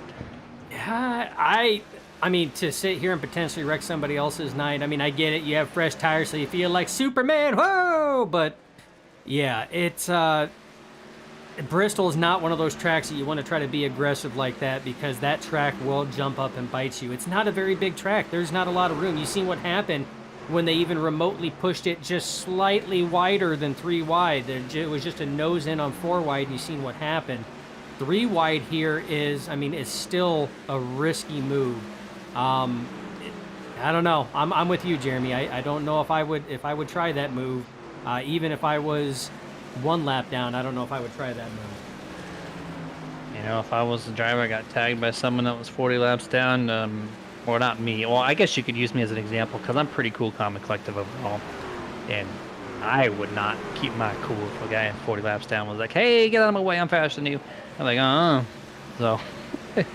You're not wrong. You're seeing this, some passing on the track, 71 around the 44 here. Not too many passes, a little 3 wide there. I thought maybe, the 13, Stephen Hayes gives up spot on track. I think that was 6th or 7th he gave up. He's going to come down for the only green flag stop of the evening for the 13. So that begs the question of, I guess everybody else has to come down. When do you do it? This is such a slow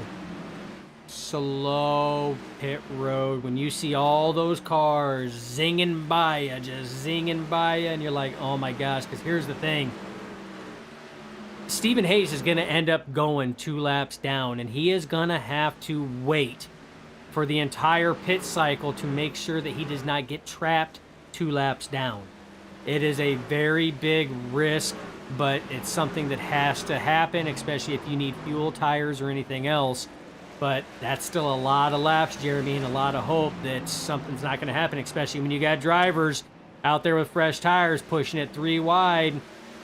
I mean, it's a powder keg. Yeah, I mean, it looks like I know what he's doing. He's shortcutting the run so he can have the fresh tires to pass everyone. Like, I completely get the fact of why he's doing it. But at Bristol, like you said, he takes one wrong move, and you got people making some bold moves out there. One simple error all of a sudden puts you completely out of this race. He rejoined the surface 3 laps down. That's 13, Michael Hayes. Went from the lead lap to 3 laps down. If there's a caution, you are not recovering from that. So if I'm a driver in the lead, I am staying out as much as I can until I have to come down pit road, or else, because I don't want to be caught in that position. No, exactly. I would not want to be caught down there. It's Bristol. We know that anything can happen. About happened right there. The 26 trying to drive it into the corner under the 65 of Chad McGinley. And if contact was not made, Jeremy, it was damn close on that one there. As he tries it again, they're flirting, Jeremy. They're flirting with disaster. This 26 does not like odd numbers. He's got 2.6 on the door. He's 43 laps down. He's trying to get himself 42 laps down. That's probably my only guess there. Quickly make that happen, which he's 1 truck away from doing so, all over the back bumper of your race leader. And here comes the 64 Danny White on some fresh set of tires. He's going to make that pass to get himself from 5 to 4 laps down as well. So they're mainly working their way up through slowly but surely. Yeah, slowly but surely. So it, again, still got a lot going on, though. Looks like Bobby Mantle's coming down pit road. So you do have some takers coming down pit road. But, Jeremy, there's a lot of drivers that have to sit here and cycle through and come down pit road to make that short pit option that the 13 of Stephen Hayes is attempting actually worthwhile. So we're just going to have to see what's going on. Looks like Steve Knight's coming down pit road as well. So slowly starting to get more and more takers, Jeremy. And right now, this is the time that Stephen Hayes is not only focusing on hitting his marks, but focusing on what drivers are coming down pit road. And he's probably chewing the nails a little bit, going, come on, guys. I need more and more guys to come down so I can get these laps back. Okay, this is the second truck that was on the lead lap to come down to the service of their pit crew on this green flag stint. And we got 4 more trucks now to come down pit road that are on the lead lap. That's JJ McCoy, Chad McGinley, Adam Thompson at the 71, which you've not referred to much at all, but he is now P3. And then Michael Hayes at number 1. Your 4 trucks left over here as we're approaching 30 laps to go here in the next lap or so. Stephen Hayes just got one of his laps back the hard way, too. He just passed McCoy on the outside. Yep, so that puts him 2 laps down now. Second truck from that lucky dog spot. Him and Joshua Slade both 2 laps down at the moment. Yeah, so at this point in time, Jeremy, I mean, you look at Stephen Hayes and the lap times he is putting down right now. Like, he is putting down some blistering lap times, even in lap traffic. His last one there in lap traffic was a 14.8, but he was in lap traffic now at 15.0. He's cruising. At this point in time, you still have 28 laps to go. At what point in time does JJ McCoy and company come down to the service of their crew, or are they going to try to elongate it and make it to the end? Because right now, everybody is at least 1 lap down or more besides McCoy, McGinley, Thompson, and Mike Hayes. And if they do elect to stay out, do drivers with the fresh rubber who short pitted like Stephen Hayes, Josh Slade, individuals like that, do they have enough time to wrap around this track 2 more times, like in Slade and Hayes' case, to try to come up here and battle for that lead? You know, I was trying to watch the telemetry of the 22 and his teammate behind him, and they're driving it so easy. They're not pushing corner exit like you would normally. And it tells me that they're a little bit conservative on that throttle, which also would tell me they're going to try to run it the whole way. And just to fact check the 13's attempt here to win this race on a short pit, Remember, he was the lead lap truck. He came down pit road, went 3 laps down. He's already got 1 back, so he's 2 laps down. In that same time frame, if the 22 pits, he's going 1 lap down to the 13. And with under 25 to go, you can't make that up. So at this point, I think you have to go for it. The 22 to 65, they're super slow right now in the 16-second bracket range, which they qualified just under a 14-second. So they're well over 2 seconds off the pace. They are just in cruise control right now, as you see the TWRS stats here, telemetry from these trucks, and that throttle is just bouncing around nowhere near 100%. Yeah, they're backing these corners up quite a bit, Jeremy. They're That's not how we did. Yeah, that they're not coming off of there as strong as what they are. And look at the lap time difference, so 15.8, so just under 16 seconds for the lap time. So you may be hitting this on the head, Jeremy. They may be in conservation mode right now. They know they've got a little bit of space, a little bit of time, but you know, how much time? We got 21 laps to go. Caution flag comes out. This is not good. That's going to put Stephen Hayes in line because he just passed Josh Slade prior to that caution coming out.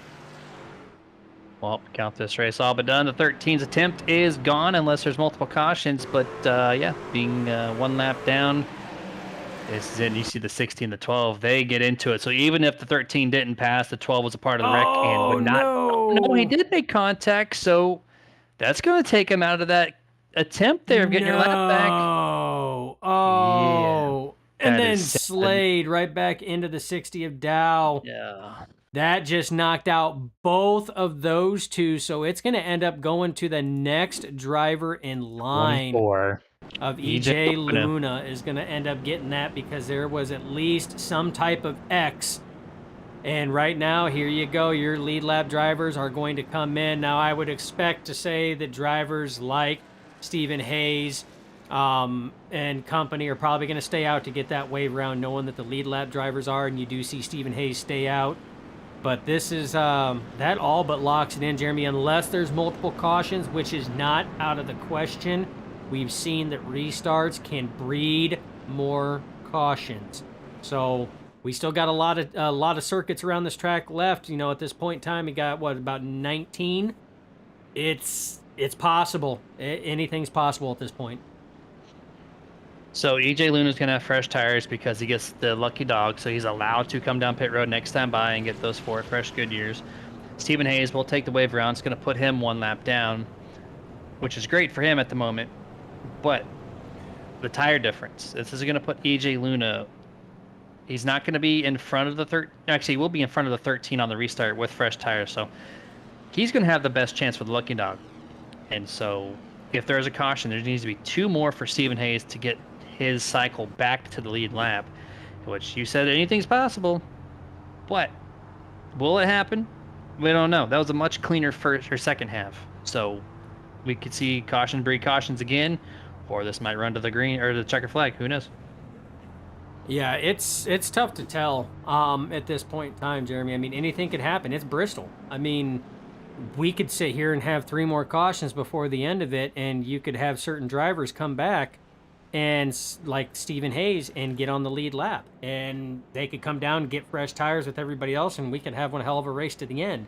Or it could go green flag all the way to the end, and you're literally looking at the 4 drivers that are going to be making a bid for that. The 65 of Chad McGinley takes over the race lead over his teammate JJ McCoy, Adam Thompson in 4th, and Mike Hayes in 5th. Everybody else is at least a lap down at this point in time. Yeah, absolutely. And we're about to go 1 to green, I do believe here.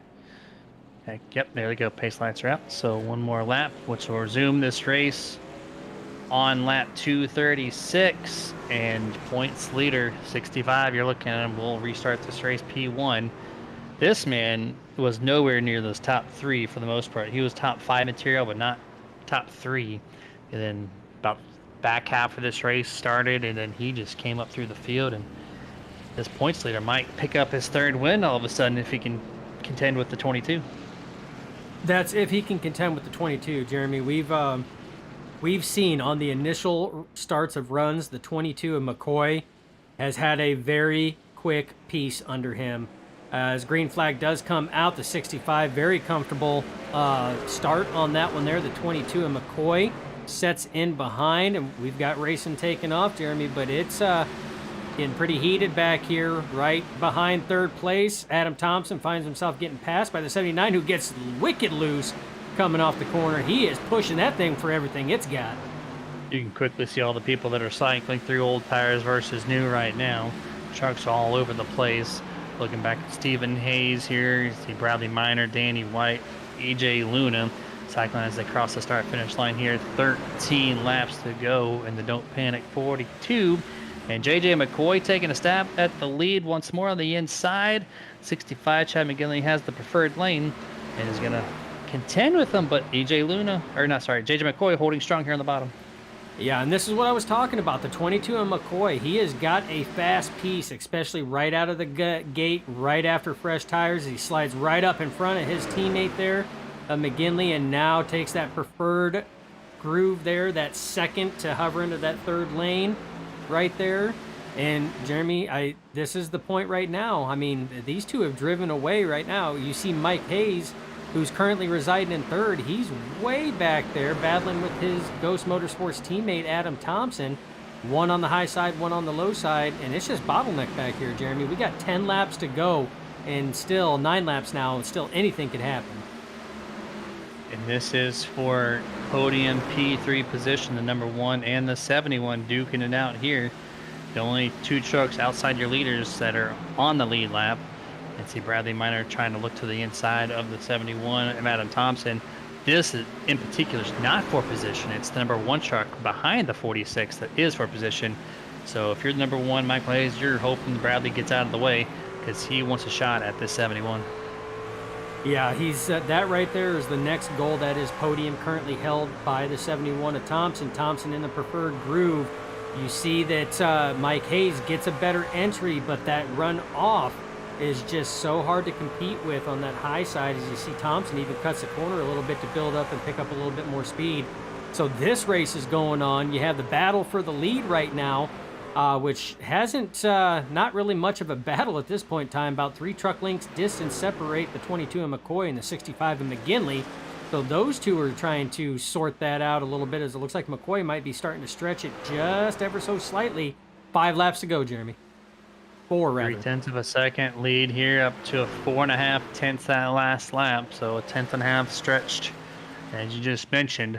And this looks like it's all but JJ McCoy's victory here. You just have to have these really quick 4 laps, now 3 laps go by, and we have a 4th different race winner in 5 races. Across the line here, everyone's single file for the most part. You see the 78 going to look down at the 71. Again, not for position, but look at Michael Hayes. He's got some freedom of trucks being on his outside. He's regathered it up and got to the 71. Oh, as the 70 gets loose there, but I don't think he has enough to get around him. No, at this point, because now he's battling with the 78 of John Howard. Does get by him, but we are now on the elevated esports racing 1 to go, Jeremy. So we got a battle for third. You got a battle for the lead. These two are neck and neck. Who is going to get it? Will McCoy sit here and take the win as he comes off the corner? JJ McCoy nabs his first victory of the 2024 season here at the Global Racing Truck Series. 30 Grim Reaper Motorsports driver to do so. 4 winners in 5 races. JJ finally can check mark that box of winning a race this season as his teammate comes up behind him and gives him a congratulatory bump. Well earned there from JJ McCoy. Yeah, if you want to talk about a dominant truck, I mean, aside from the 13 Whataburger truck of Stephen Hayes, who flipped like a burger and was still up there leading laps, you want to talk about overall dominance. The 22 of McCoy rightfully earned this race win. He had been up front, really had not left the top 3 all night long. Most laps led tonight, so it's definitely a well-earned victory at this point in time. He's going to burn it down here. Super excited to get this W. And as he's going to go ahead and do that, it is our time to go over the unofficial results here for tonight's Don't Panic 42. JJ McCoy taking home the checkered flag here this evening. Chad McGinley second. Adam Thompson in the 71 is the final podium position. Michael Hayes in 4th. EJ Luna 5th. Stephen Hayes in the 13th ends up 1 lap down in 6th. Stephen Knight 7th, Bobby Mantle 8th, Tyler Honeycutt, disappointing there to go back 3 laps down and not able to recover all the way. Finishes P9, and your top 10 finisher, Danny White, 64. Yeah, Slade will bring it home in 11th place, Mark Sherwood in 12th, Justin LeBlanc and Ron Harrington 13th and 14th, Brad Miner, Michael Dow are your 15th and 16th place finishers. Michael Lester Sr. will finish 17th. John DeMatteo, with the struggles that he had all race long, will finish in P18. John Howard and Zach Hollinger will finish out your top 20 in 19th and 20th, respectively. 21st, Joshua O'Connor. Then it goes Kenny Heath, Carlos Henriquez, Ronald Holmes, and Austin McGill. He's your 25th and final truck here for tonight's Don't Panic 42. We're going to take our only commercial break, go full screen, try to get our top 3 set up for their interviews, and we'll be right back.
And back to full screen here for the Martin Sports post-race show, where we're going to talk to our podium finishers here tonight for the Don't Panic 42. And the number 71 of Adam Thompson of the Ghost Motorsports Toyota Tundra. Adam, do you get a copy? Hey, what's up, boys? How you doing? Hey, man, we're doing pretty good here. This is your third top 5 of the year through 5 races, so pretty strong performance on that category alone. And, man, what a race. That first half was survival. And then the second half, when it was green flag, your truck came to life. Was that part of the strategy of that long run? No, there was any strategy went out the window. I mean, I was involved in like 3 or 4 wrecks at the beginning, and I literally spent the whole race trying to fix damage. I think I got it down to 30 seconds. But yes, that last green flag run, I caught JJ and Chad, and I was just chilling. I wasn't even going to try to pass them. I was just going to keep saving tires. I knew I had enough fuel. And then I was going to try to make a run on them with like 2 laps to go, because I mean, really, that was my only hope, because I had so much damage, and I knew if a caution came out, which it did, and then once that green flag came out, I mean, you saw Chad and JJ were gone. Like there was no way for me to keep up. I had a broken front right wheel, I think. Yeah, there was just too much damage. So I was really hoping that one caution at the end had never come out, because that was my only hope. But whatever, it was a mess. We survived, and we got a P3. I'll take it. Yeah, P3 any day at Bristol, busted truck or not, is always a victory. I mean, heck, you could just cross the line under your own power at times is a victory.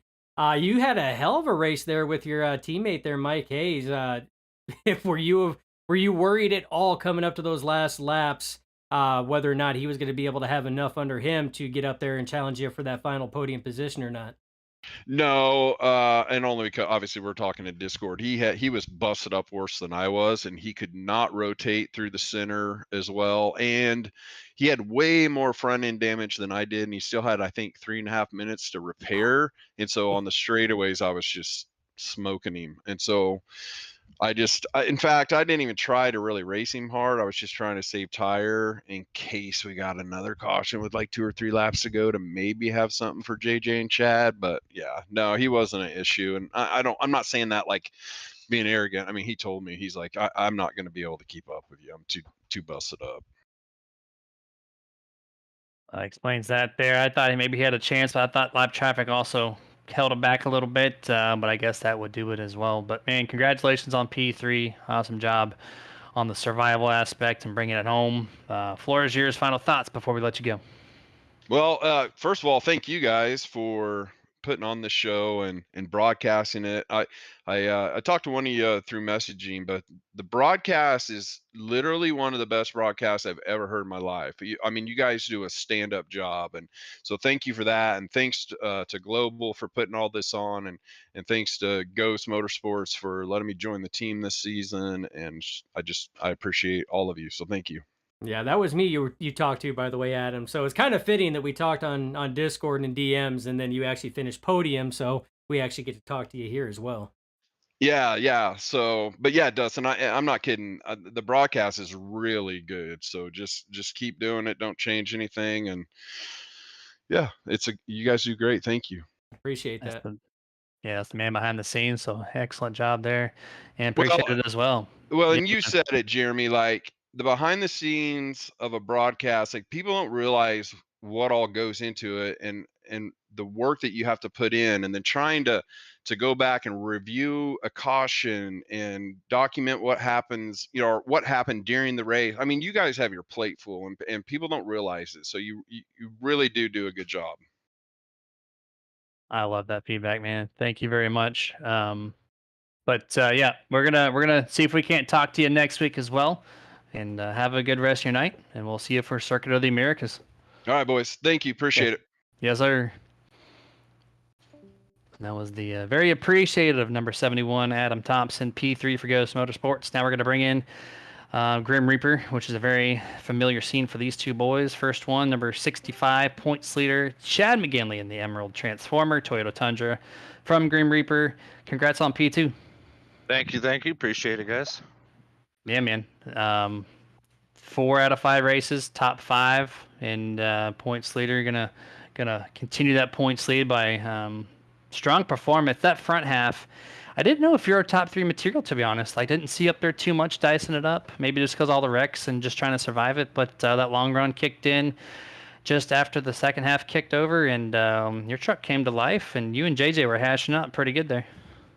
Yeah, honestly, I was in Disneyland all weekend, so I just got back today and I didn't have much practice. So going into it was just trying to survive.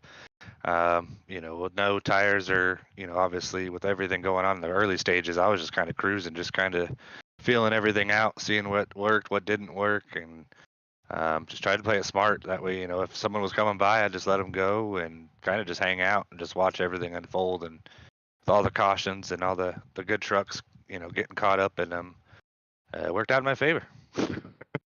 Sometimes patience pays out in dividends big time, especially here at Bristol. I tell you what, though, I mean, Grim Reaper Motorsports has been on a rail.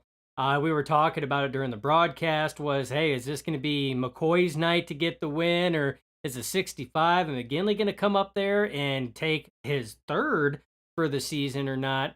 Did you have anything for McCoy there? Because we talked about McCoy seemed like he was very strong on those restarts, especially on fresh tires. Did you have anything for him at the end there as it was boiling down? No, he actually went a little fuel strategy on me, and I filled it up. I liked the way it felt, full truck, and how it felt, and it was just too tight at the end of the run. I just didn't have much for him. I went into turn 1 once we got full speed, and I was like, yeah, I got nothing for you. He was coming like a freight train, so I was like, just go. I'm not gonna hold you up and bunch us up. It's not worth it. I'd rather finish 1-2 and just drive away from the field rather than try to race them out for it. There's no point for it this early in the season. Just gather the points and bring home a 1-2. Drive away you did. 7.5 seconds between you and third place. So good call there. Congratulations on P2 once more. Who would like to shout out before we let you go? You got to shout out you guys. Dustin, again, happy anniversary, of course. Appreciate that. Obviously Grim Reaper for putting on a good show, Global for putting on the race for sure, and you guys always putting on a good show. So I thank you guys. Well, thank you very much for that. So go enjoy the rest of your evening, and we'll see you for the first road course of the season, Circuit of the Americas, next week. Yes, sir. And that was 65. Chad McGinley, your points leader. And now we're going to bring in our race winner here, the number 22, JJ McCoy, picking up the W. We talked about it last week. You wanted it, and here you go. Congratulations on your first win of the year. Thanks, guys. I'm happy to get one here at Bristol. I love going there.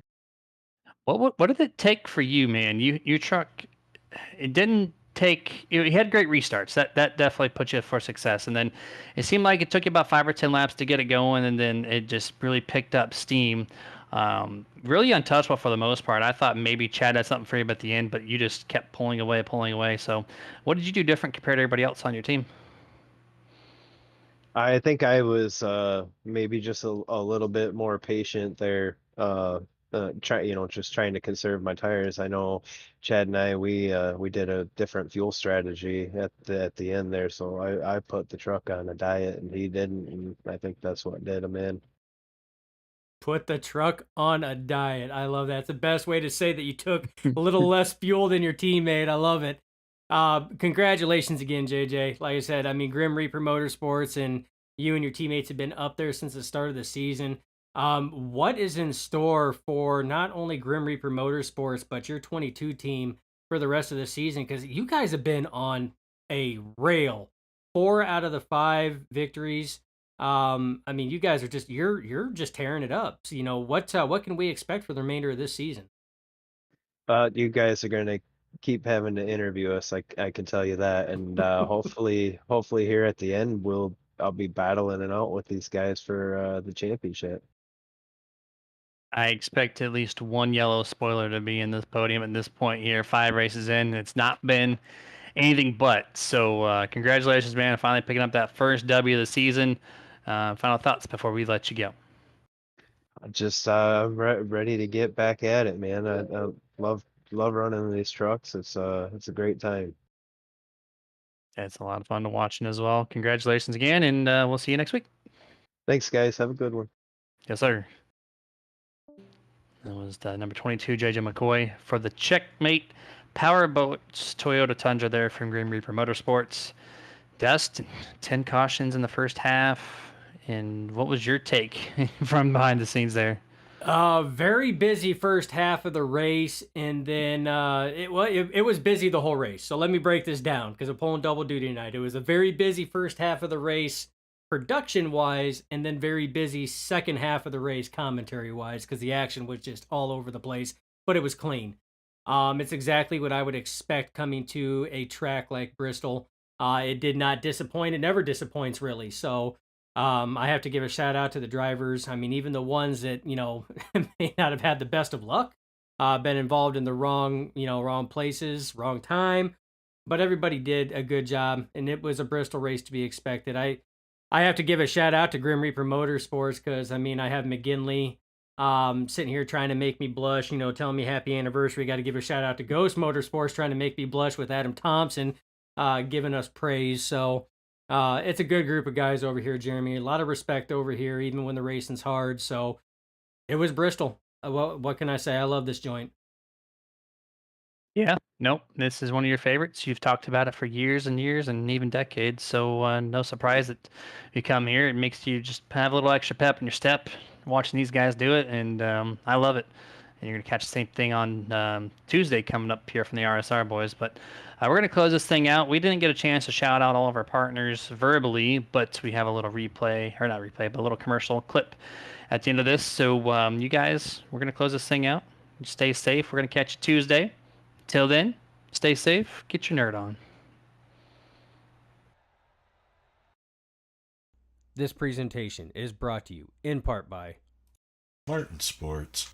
Get the apparel, look stylish, be badass with apparel from Martin Sports.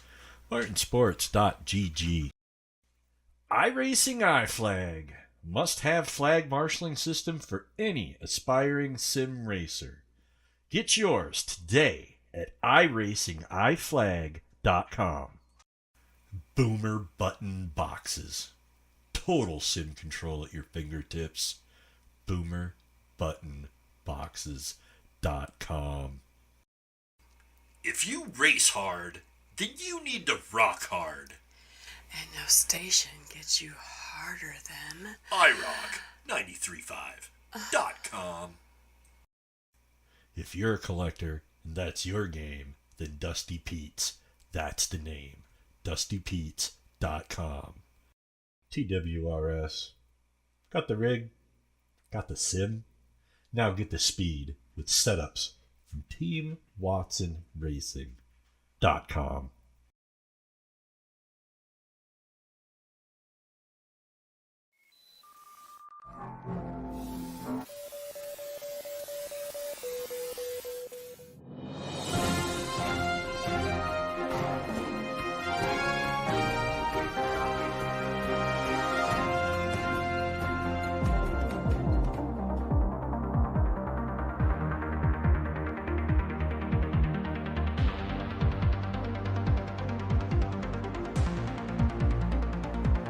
back when nothing truly mattered